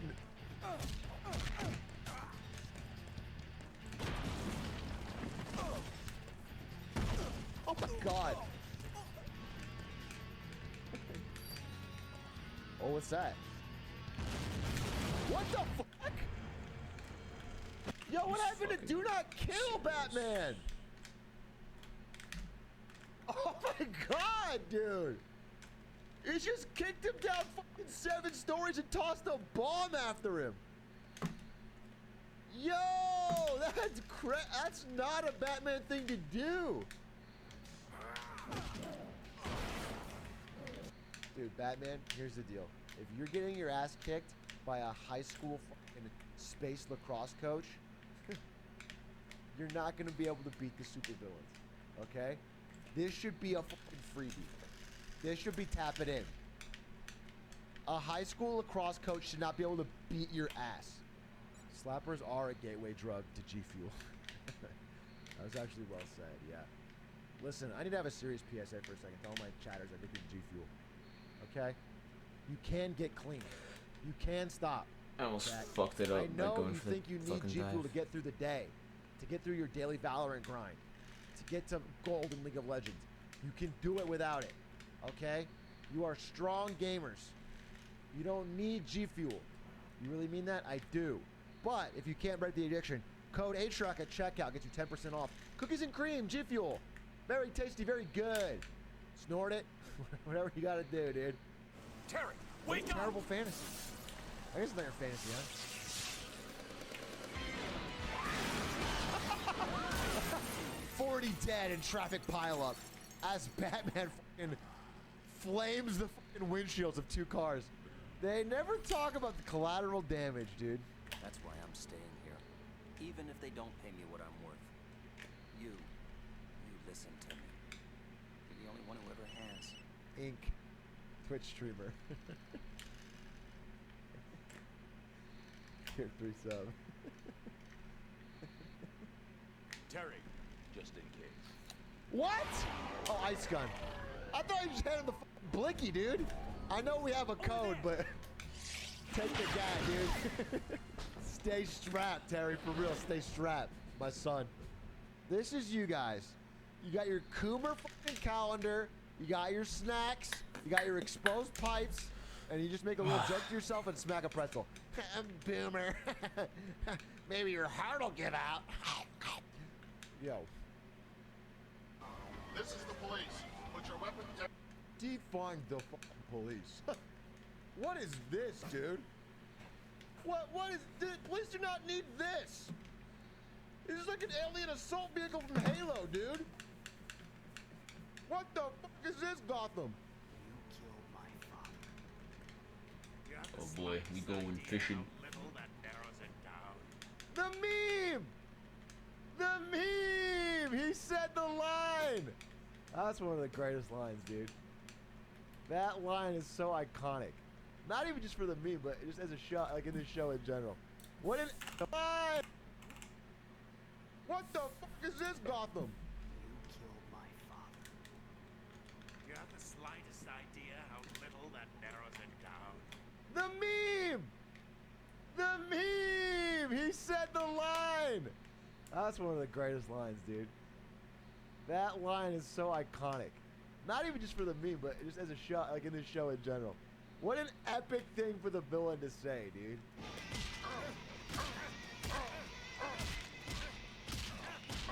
Dude, me with a spree, dude. That is a perfect recreation of me with a half a spree. I mean, that's spot on. That is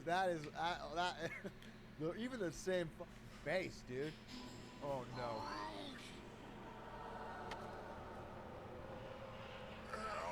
Oh my god! He's an actual Batman bat. Dude, this is dark as fuck. This is so dark. When I'm a kid and I have my heroes that I watch in cartoons, I don't want to see them genetically twisted into freaks of nature that want to kill themselves, screaming, "Help me!" in a dark cave. That's not what I want to see. That's dark. Oh my god, dude. What a sickening way to kill somebody.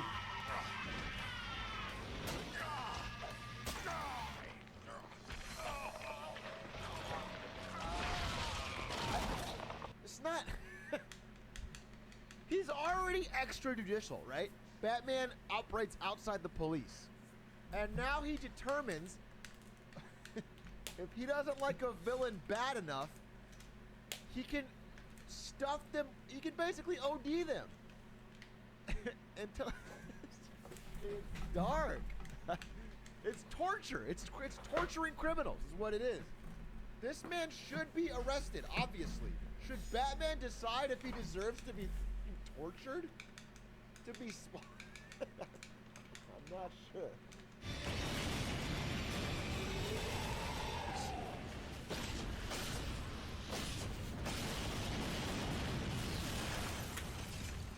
It's just so funny because Batman's whole thing is that he doesn't kill, right? Which is why every villain ends up in Arkham, because they don't die. I mean, they always get back out again. It's kind of a bad thing. But Terry, almost every episode is brutally murdering or torturing him. Just ending villains' lineages, dude. Hurry! But Dana and Terry... They got away. Now come on! Bill, you know they didn't get away. Bill, that's heartless. You drove them all the way out here to show them your plot of land. It's your fault. Order. Realizing there was no cure, Vance spent his final days creating a bold That's new David computer Dobrik, yeah. program.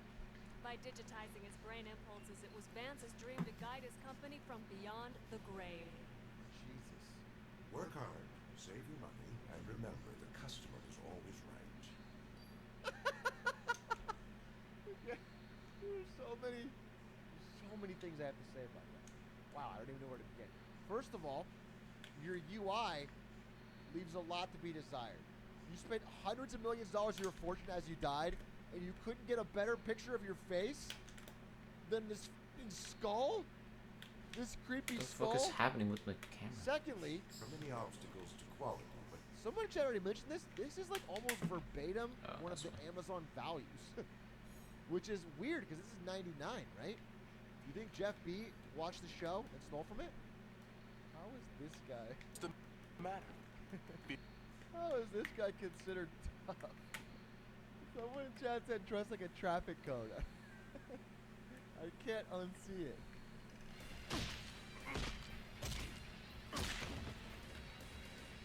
Impressive. You've drawn first blood. Now it's my turn. Terry drew first blood! Terry drew first blood for the first time in his life! Yo! Let's go, Tear Bear! He's It's not even hitting the fucking... better. What? He's never Didn't even done hit that. the tooth. That didn't even make sense.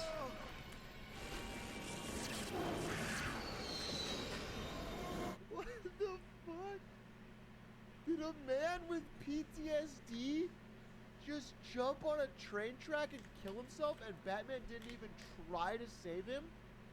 That was one of the darkest deaths. Usually Batman would like reach out his hand and the guy might fall. Batman just sort of looked at it.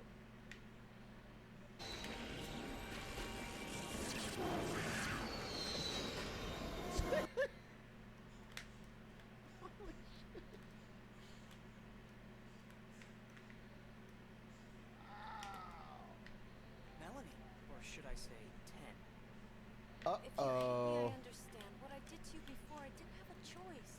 Dana, hi. Oh, yeah, tonight history homework. No, I didn't forget. Oh, shit! He's talking to his girlfriend on the phone about history homework? With a baddie in his bed? Terry, Tear Bear! Oh, shit! I didn't think he was gonna do it! Wait a minute! Terry, you're Batman, dude! You didn't even put up a fight! Damn! He did not even hesitate! He was planning from that from the moment he saw her in the room! Holy moly, Terry! The water is right on it. Dude, what the fuck is going on? Are you saying you're not attracted to me anymore? No, I'm not saying that.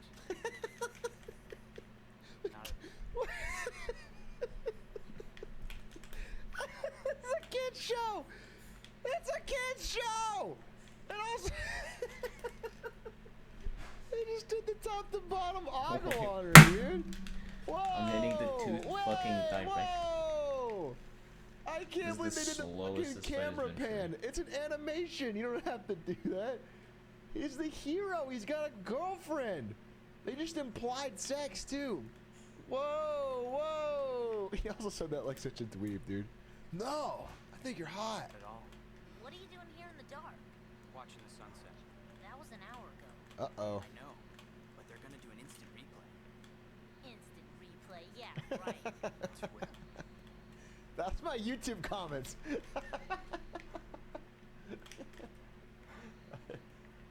What the fuck? How does that hit the is dude? my YouTube comments, dude. They're always like trying to catch me. Actually, it's you in the Bergsy costume. It's just Bergsy's not even a real burger. Thank you, YouTube commenter.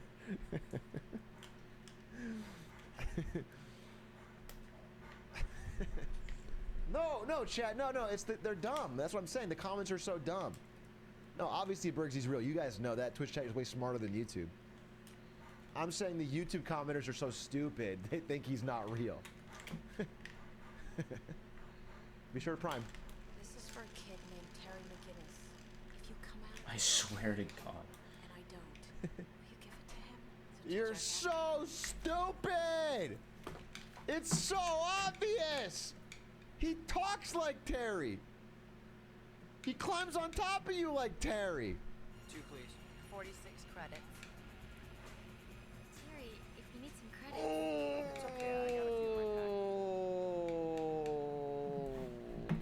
Broke, dude. What's that piece of paper? It's nothing. What? He ain't even read it? Damn, Terry a boy, dude. For real. Oh my God. Use him and lose him, Terry. Women are more than disposables, Terry. Slept with her, sent her family to jail. Toss her note away. That was Terry's arc this episode. Let the mafia get away. Lied to his girlfriend, cheated on her, then still went on a date with her. Didn't want to pay. Tried to guilt her into paying the 46 credits. Commercial break. Commercial break. Commercial break. Hey, what do you got there? A rabbit? It's a Pokemon. A what? It's a new show that follows ours on Kids WB. Cute little guy. Well, looks can be deceiving. Oh, please. You trying to tell me that this little... Told you. No kidding. Catch Pokemon today after Batman Beyond on Kids WB. Love Kids WB, dude. This is the commercial. I've seen this commercial. This brings me back, dude. This brings me back. Batman Beyond, Pokemon. Batman Beyond, Pokemon. Batman Beyond, Pokemon. Over and over and over. Back to your radio station programming. Please give me your autograph. You can sign me anywhere you want. Kids show! Killer show, Donnie. Kids show! I watched this at 9 years old! Kids show! Kids show! Kids show! Wait a minute, that's crazy! No wonder they got canceled. My God, she just... I don't remember any of this from when I was a kid. Wow! You can sign me wherever she pulls her shirt up? Damn! This is on Kids WB right after Pokemon. Give back the bag. It doesn't go with your shoes. Batman, there's gotta be a bigger crime, dude. There's gotta be a bigger crime. The police can handle this. This is a random fucking street thug stealing a purse. The police can handle this one. They don't need you to fucking with your $1 million super suit, fly in at night and beat up teenagers who are stealing bags.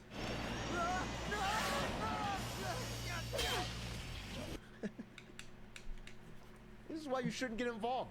Imagine this kid bonks you on the head, falls to his death, and splats on the fucking George Washington Bridge. Okay? Now, because Batman escalated the situation with his crazy quips and his rocket boots, there's a dead kid over a stolen bag. The police could have handled this very calmly. And now his mother has to attend a funeral because Terry couldn't stop escalating.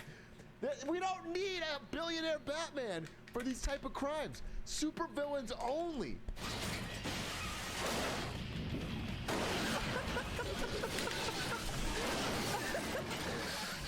I sure am glad Batman got involved. I sure am glad Batman's here, making the city better. Whew! Thank God. Thank God for our hero, our boys in black. No, Matt stands out again. blow it all up.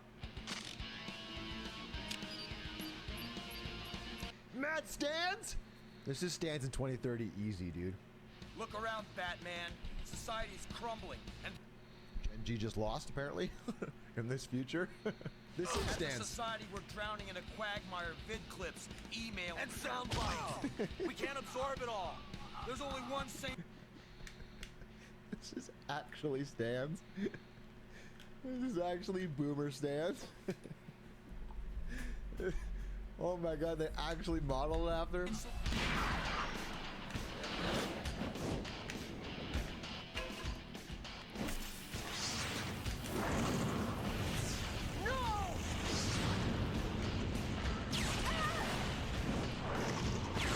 Terry destroys half the city, dude. Half the sewer system in Gotham out of commission because of Terry's inability to not escalate every situation he's in. Every single situation this Batman appears in escalates to death and explosions. He has no way to de-escalate. Never seen you in a dress before. You look good. You gonna cheat again? Why didn't you invite Dana to this, dude? God, why did I? My God, Terry. Why did I do that? Fucking retarded. And he murders a man. And he murders him.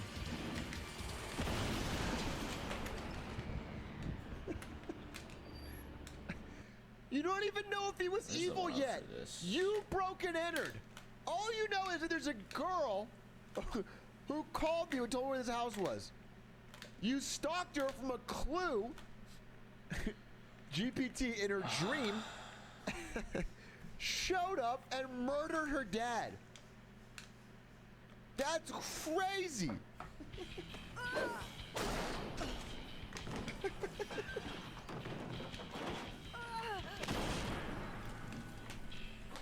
Stop killing people! Stop killing people! What do I have to say? Batman doesn't kill! Stop restraining captives and then brutally murdering them. Not to mention drop dead gorgeous. He can haunt my castle anytime. Yeah. Dana, Terry's right there. Although I guess he cheats on you non-stop. Also, this kid just died and they're talking about how they can haunt her castle anytime. I agree with you that it was a little bit weird. And you guys are saying, wow, have some respect for the deceased. But if it had been 3 male characters and the dead woman was a hot girl, all you in chat would be going, oh, woo, Craigasm, Craigasm, Craigasm. I'd haunt her castle. I'd get in that ghost badge. Sea jerk, sea jerk, sea jerk. I'm the hero in the school, and that's not half of what I can do.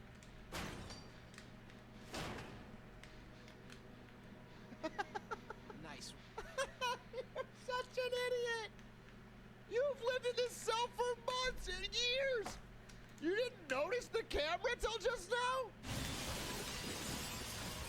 You should have stayed. Gamers.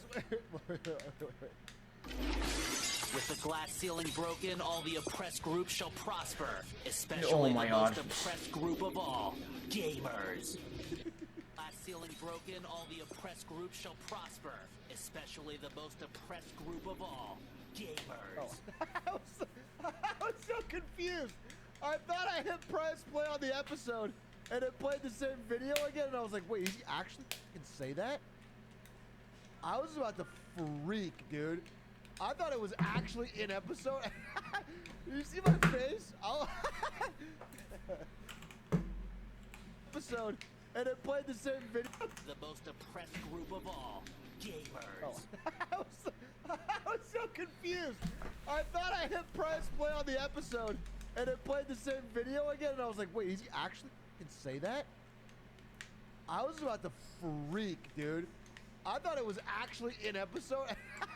You see my face? I was like, wait, what the fuck? In 99 they put this?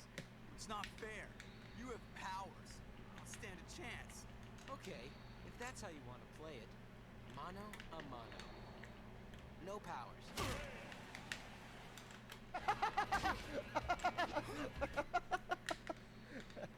It would have been funny if he just one punched him. really funny if he just got rolled.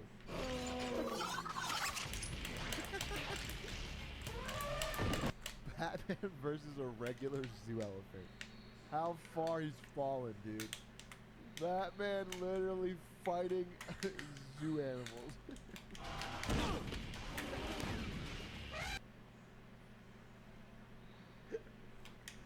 I forgot to mention Terry fights these animals and loses. Terry fought a regular zoo elephant and it wrapped him in his trunk and bonked him on the ground. I think you've earned some time with the fork.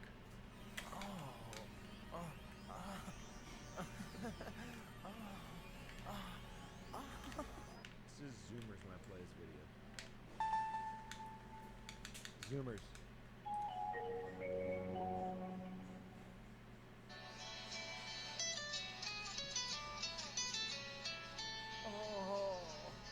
We're mobilizing, but even if we're lucky, hundreds will die. Maybe thousands. You're telling me only thousands will All die? right. And anyone gives a crap? This is America.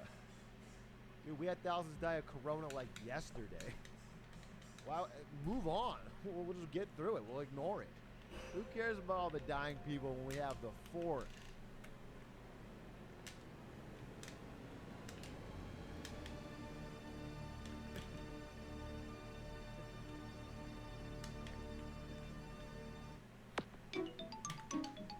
Oh! That one's for me. Come on yourself. Parents are scared. They're so... This is a different voice. What the f... Did they change Chelsea's voice? What the fuck?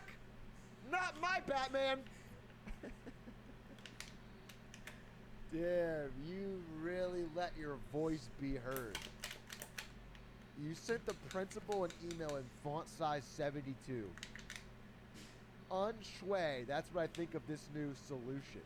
That is so unshui. You know what's unshui, Chelsea? Your new voice. Somebody should look into that wrench. Yeah, Somebody. somebody.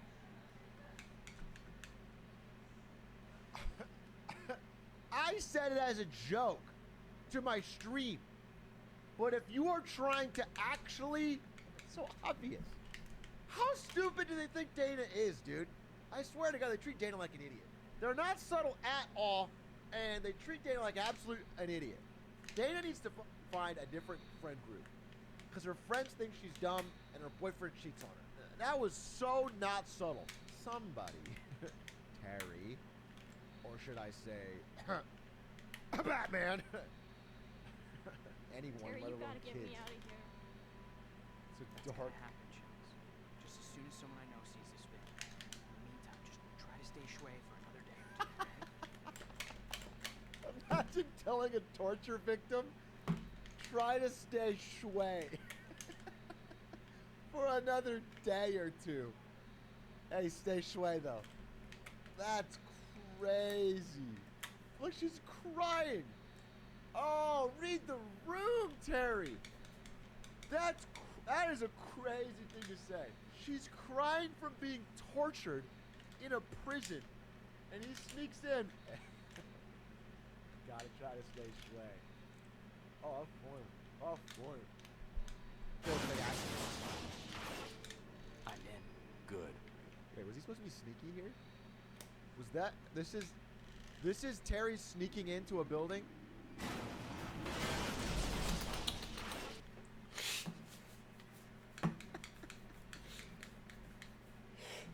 Oh, alright. Last world. Let's Any go. security guard or human. That was so loud. You exploded a vent. What is the point of climbing through the vent anyway if you're gonna explode it? You might as well surrender. Sorry, not in my vocabulary.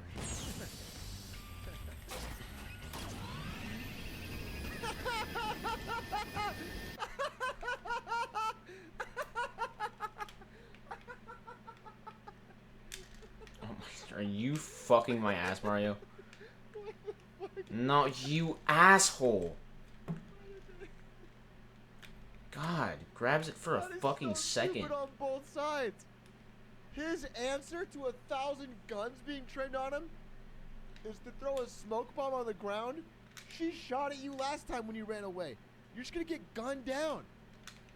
And then second thing is, her answer to knowing that was coming was to spend, I don't know, $12 million to install fans on their entire fleet. He didn't even run. He put the smoke bomb down and didn't even run.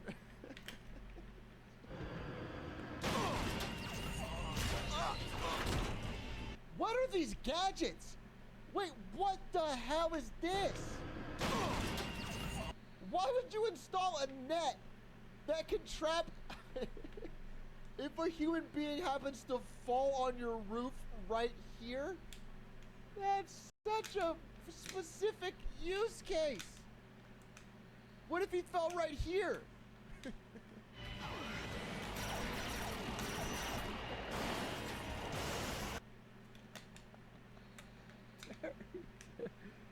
Terry, even if you're innocent, man. Terry, even if you're innocent of killing Mad Stan, you just torpedoed 2 police cars with drivers inside. Above a 1,000-foot drop. What now? Dump the vehicle as fast as you can. Find it, and link up with me when you get there. It's Batman versus the cops at this point. Yeah, he also just sent a fucking cop car flying into a building. He's just doing casual 9/11s. It's just casually. While all trying to show his innocence for one barrel murder earlier. We just forget about the 9/11 and the 2 downed officers I killed earlier when I blew up their ships. Right? Bygones be bygones. It was probably Spellbinder. Spellbinder tricked us into thinking I killed those cops. And then he tricked us into going to their funerals next week. And he tricked their families into thinking they haven't come home.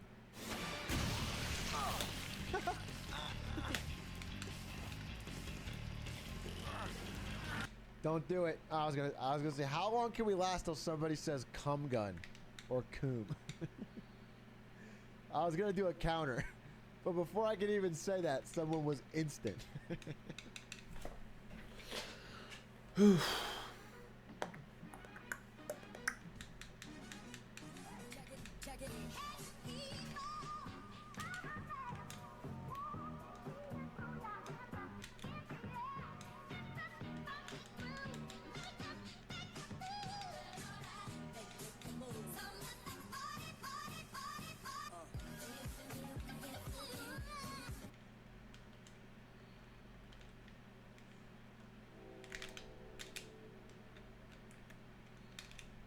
Okay, Paper Mario. That's it. We're gonna do a little bit of the pace. I'll tell you what, chat. I'm excited. I'm excited. It's a brand new game. Paper Mario, the original, and Thousand Year Door are some of my favorite games of all time. I remember my cousin owned a copy of Paper Mario on N64, and I was like maybe 9 or 10 when it came out. And I visited my cousin's house, and he wasn't playing it, so I stole it. I guess he didn't like it. So, like, I just pretended when I was packing up my N64 games, I, like, pretended to shuffle them. I, like, thought it through. I had, like, an alibi and everything. I was like, oh, I was, like, practicing a conversation with my mom. Like, oh, no, I was grabbing mine, and I thought it was Mario 64, and that's mine, and his is paper. But, you know, he just thought he lost it, because he's a fucking, my cousin just loses shit. Still loud as fuck? Oh, it's beautiful. We got a trick for this. It's gonna be quite poggers. Isn't this? Wait, what's the Luigi voice? What would Luigi talk? Shit. Whoa! Things How does Luigi talk? tangle. Luigi voice. Alright. I have to get a Luigi voice down.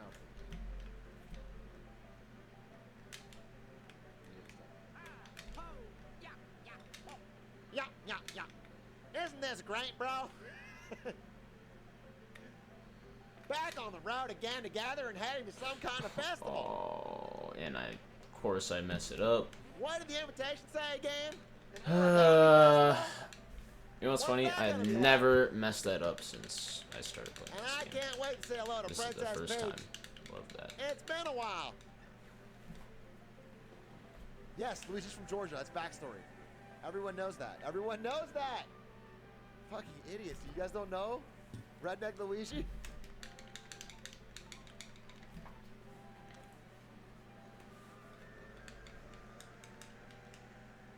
Ooh, Beepus Pog.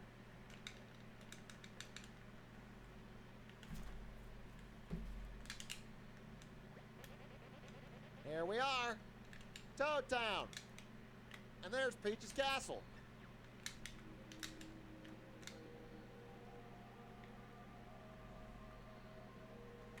Why is it so deserted? Why is it so deserted? Naley, I appreciate that, brother. Where is everybody? You don't think we missed it, do you? Mario, check that invitation again, darn it. When were we supposed to be here?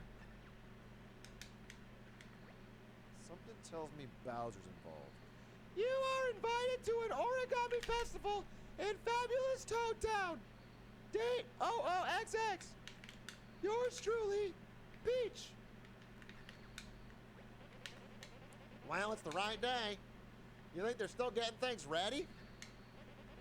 Let's go check the castle. Maybe everyone's inside. COVID-19 comes to fucking the Mushroom Kingdom. What am I doing? Just fucking... Holy shit. Holy shit. Holy shit.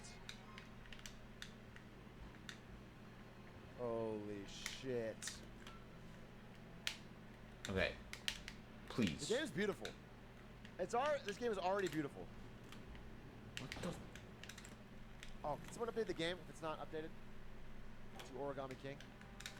I'm gonna lose all the... It is kind of weird, Champ, that Mario's not wearing a God, mask. fucking Jesus.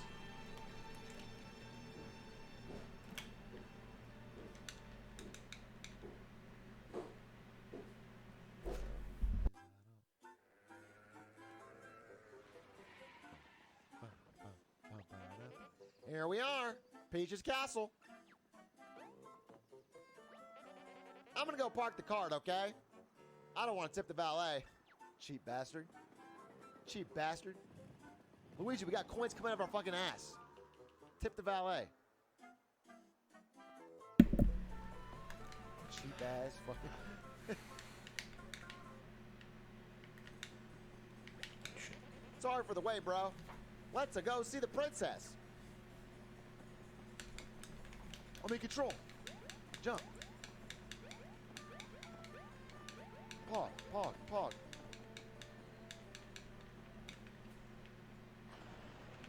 Lock it to skip. Lock it to skip. It's kind of spooky in here, isn't it? And where is everybody? I expect to see at least one Toad by now. Mamma mia, I forgot our gift in the cart.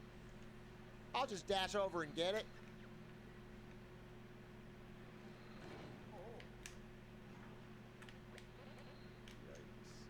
Okay, I don't like that. How the hell, how in the rootin' tootin' am I gonna get outside when the door is locked? Don't worry, Mario, I know just what to do in situations like this. You just gotta find Mario. Right, Mario? Oh. Wow, what a simp, dude. Your solution to every problem is to find me? Okay, I'm just gonna take a deep breath and find the key to this door. That's what you do, right? Tell Princess Peach I'll be right up there if you see her first, okay? Bye-bye. Let's go.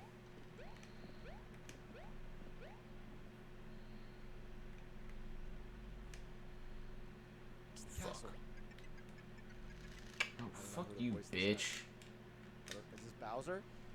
Mario, is that you?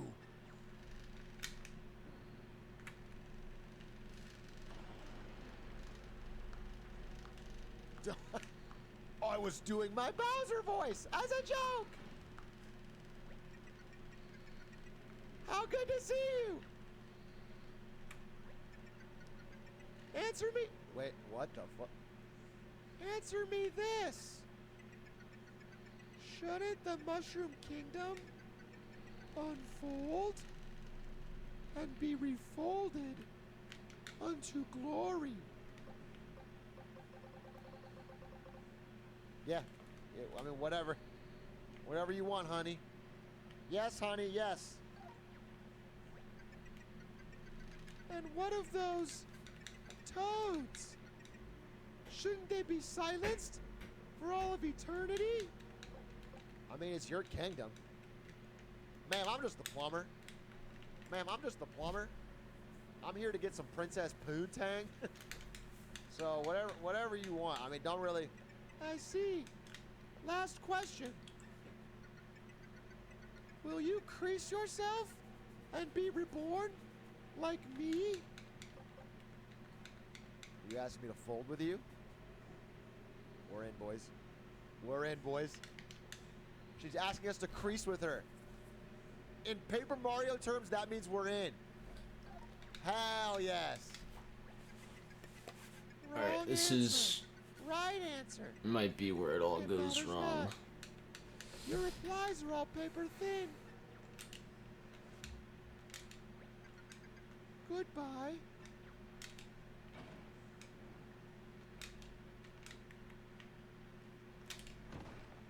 Monka. Mario!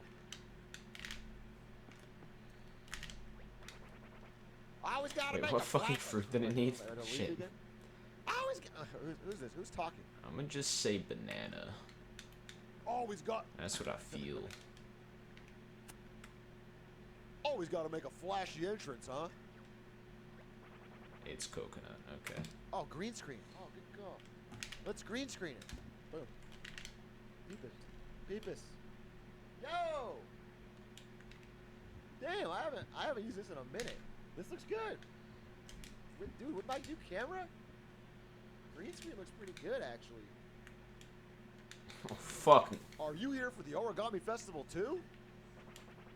No, This dungeon-themed dude. waiting lounge is a huge Nice. upgrade from the last festival I attended. Very Fuck classy. off. Are you...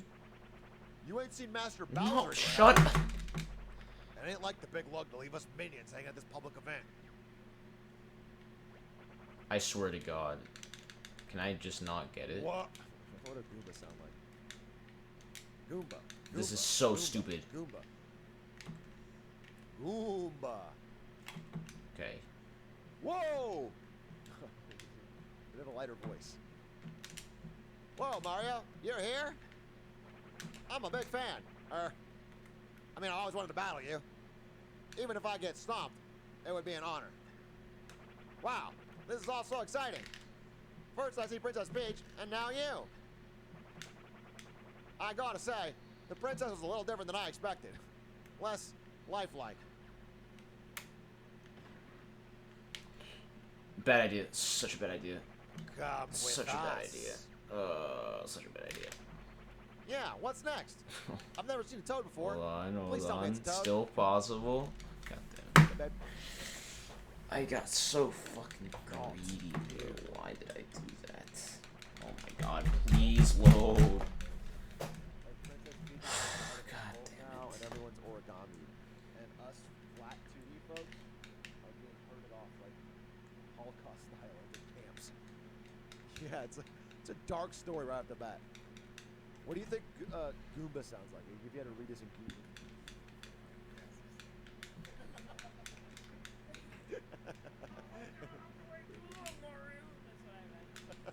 Yeah, that's good. I don't be able to wait too long, Mario. I'll say hi to Toad for you. That's good. That was good.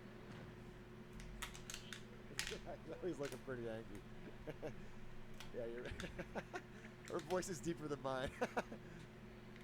Mario, is that you? I need your help. I'm in a very strange place. It's cramped and dark. Almost like I'm in between dimensions or something. I'm not sure if I should be amazed or scared. But I'm kind of both. Stuck? Stepbrother. I'm stuck. I'd like to get out now, please. Is there any way you can help? Okay. I got a hammer! Huh.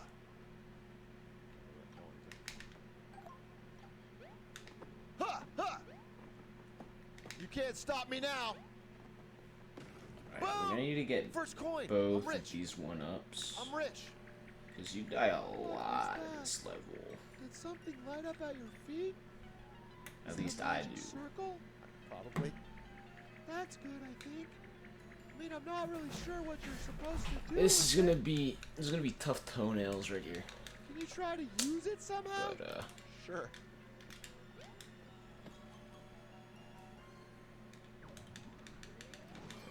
yeah, here is the worst level in Super Mario Sunshine. Peach, don't look at me. That sounded good. Are your arms all big and foldy now? I've heard about this. I think these are... You've heard about this? This is so common that you've heard about this? 1,000-fold arms? They're called 1,000-fold arms. Try feeling around a bit. Maybe you can help me escape from this strange dimension. I'm a monster, dude.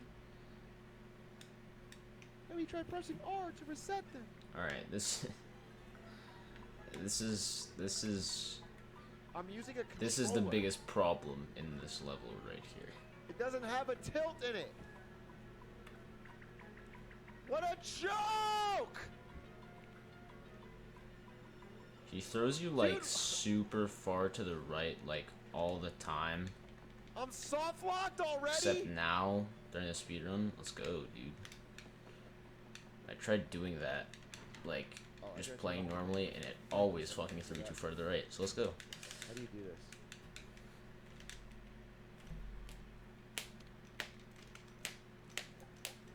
Right, next one I think is Peon to Zanid. Stupid ass, dude. Nobody likes motion controls. Alright, tell me what to do now. More to the left, just a little higher.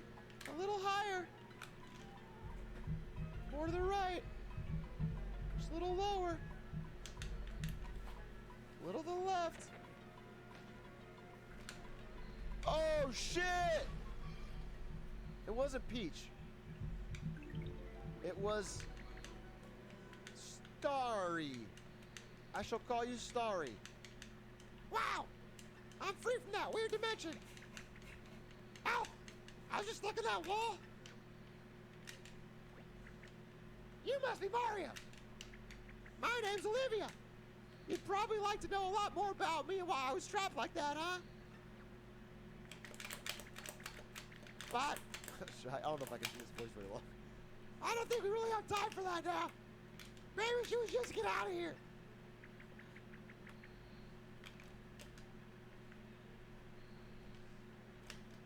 There's just one thing. I'm not exactly fleet of foot. Mind if I hitch a ride? Starry. I got a Starry in my pocket, and I'm ready to lock it up and keep her there forever. You know, I feel like I just had a pretty good idea. Well, I don't know if there'll always be good ideas, but I'm happy to share them with you. Why don't you try pressing X if you're stuck, and I'll see if I can think of something useful. Who knows? Maybe we'll get to know each other and make a great team. Isn't that how these things go? Sure. As long as let me call you Starry.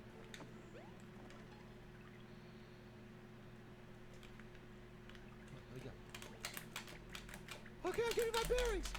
I think we might be in the castle dungeon. Dungeons smell like this place smells, right? We're at the very beginning, Orangu. Very beginning. I'm feeling like a good hurry is in order. Is there a way out of here nearby? How do you jump again? Yeah.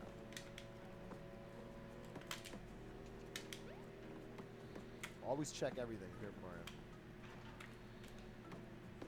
Let me in!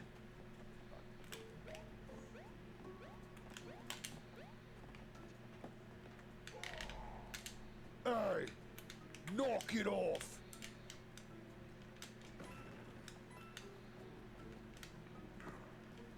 Why, you little?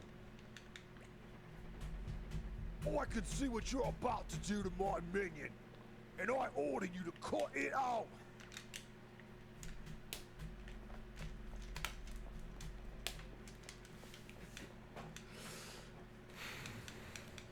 I'm gutted!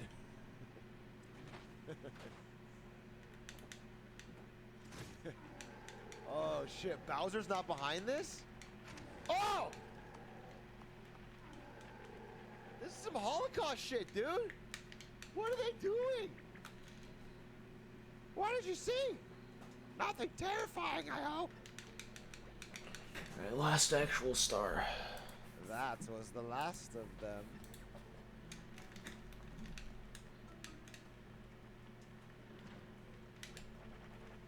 Except for the mustachioed one.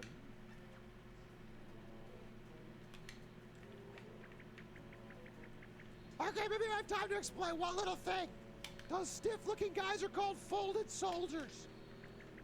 I don't want to alarm you, but they're unbelievably dangerous. I think we should try to avoid them. I'll fight them head on. What do you think about they meant by All right. that was the last of them? The last stretch. The last what? Yeah, we'll call them Folgers for short. The worst part of waking up. Poor Bowser. My minions! You monsters! I won't forget this! I'm gonna unfold my body and fold yours into pretzels! Poor Bowser, dude. My greatest nemesis brought low by simple Shy Guys.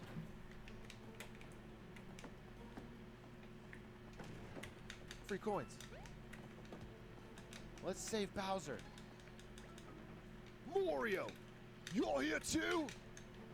Well, what are you waiting for? Get me down off of this thing!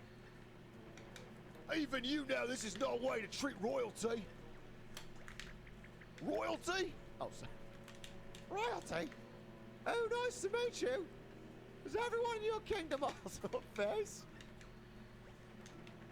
I've got a body too.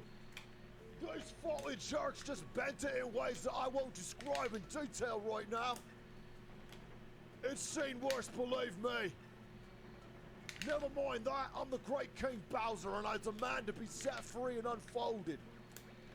Now Mario, ignore your floating friend and get me down from here. Bowser commands you. I would do the same for you. You need me as much as I need you. Admit it. Plus, I could tell you a secret after you free me. Fuck. No one can resist a good secret. Yeah. Alright. I'll save you. No! It's like pulling a bandage off halfway. The last time that happens. Oh! Oh! I'm gutted!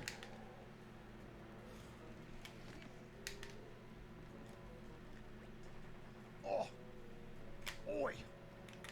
Kinda thought I'd just unfold or something. But, no matter. Now as for that secret I promised to tell you. There's a hidden exit in this room. I heard those jerks talking about it, lousy, no good, badly Fulton. Cunts! Now hurry up and find it. And I'll let you bring me along when you escape.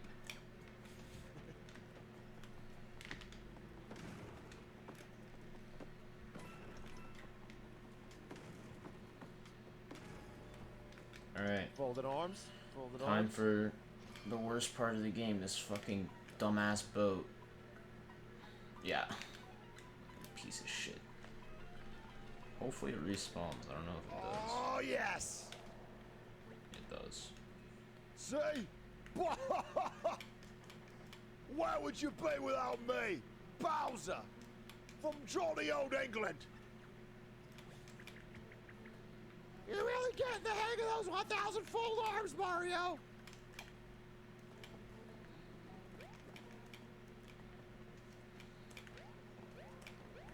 Save point. Save complete, huh? Guess that means your adventure up to this point has been saved. Whew! Let's make a habit of saving every time. Fuck you. I know how to use a save point. If you want to try out some other options or need help, check the settings What? How do you say that out loud? Check the wheel section of the menu.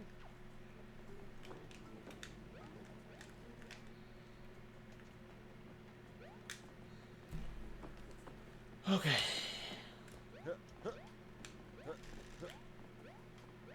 I'm gutted. Hey, slow down. I'm walking with my face here. Nobody makes Bowser walk with his face. I mean, obviously they did. But they ain't gonna get away with it. Bowser being a good guy is kind of funny off the rip.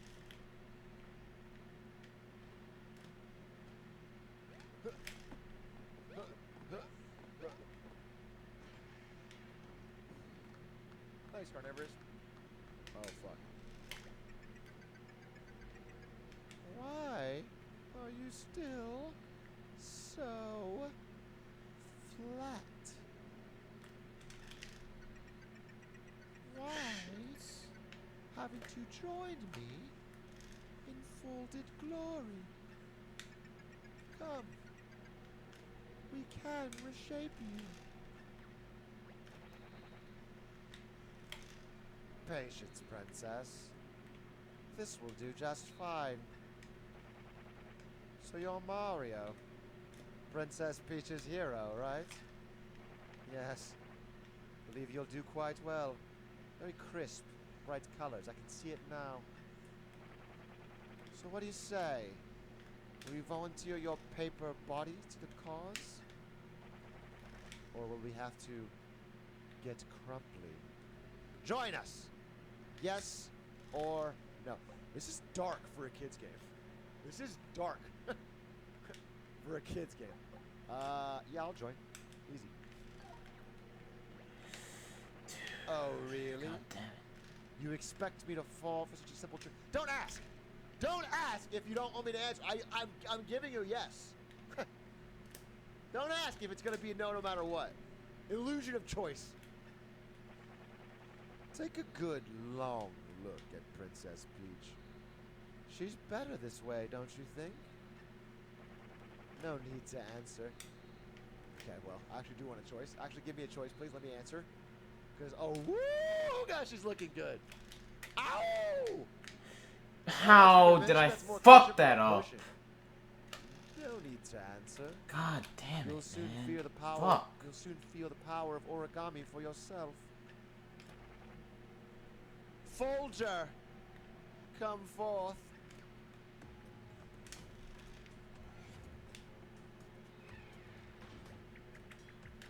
I've never seen a Folger. I've never seen a Folger like that, Mario. Does it look like one of your flat paper friends? I never got. What did Ari do? I never got to see Toad. Prepare to be folded. Okay. My first battle. My first battle. It's time to shine. Oh no! I'm guessing this is your first time facing Folgers, Mario. One of these flat paper folks have been turned into Folgers. We can't turn them back. It seems cruel to fight them, but if we don't, they'll try to fold you into origami too. I'd help you attack, but my tiny arms don't pack much of a punch. I don't want to get your... My voice is going to be gone tomorrow, dude. I don't want to get in your way. What? How did So I'll that? cheer you on, but you have to do the heavy lifting yourself. line them up. Did you catch that first, Matches? It said something about a wave battle. Are we in some kind of splash zone? How am I missing that? God I damn guess it, we'll dude. cross that bridge when we come to it. Let's just focus on these enemies for now, Mario. Get up. What the fuck? What are We're you... surrounded by 4 Folgers. Where'd the other 3 come from? If they all attack at once, you'll get a real pummeling. This looks rough. I just had a great idea. If you line all 4 of them, you can jump your way down the row in 1 attack. All right, let's do it. How do I line them up? Damn, please don't fall off. Please don't fucking fall off.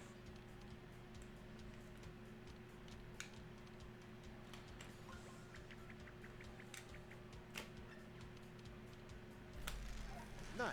Wait, there's one I'm more. godlike. There we go. You lined up all the Goombas. I thought there was only 4. When you group your enemies into a lineup like this, your power increases by 1.5x. That means your attack power will be precisely... There we go. Oh gosh. I forgot. Sub 3 hour, 2 hours 51 minutes. You get what I mean? Amazing. Truly amazing.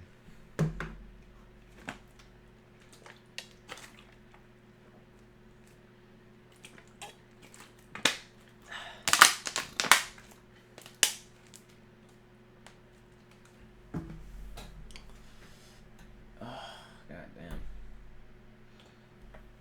That was something.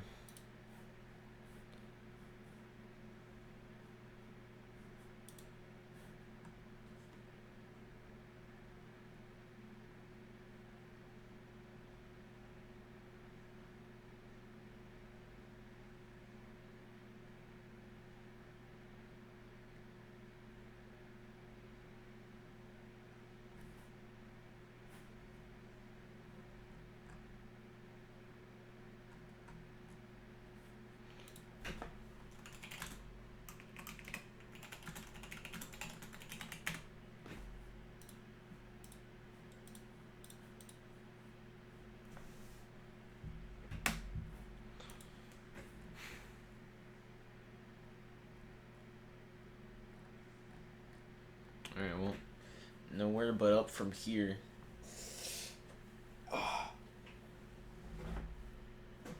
Whew. Oh shit, can this shit just end? I'm just gonna end it here.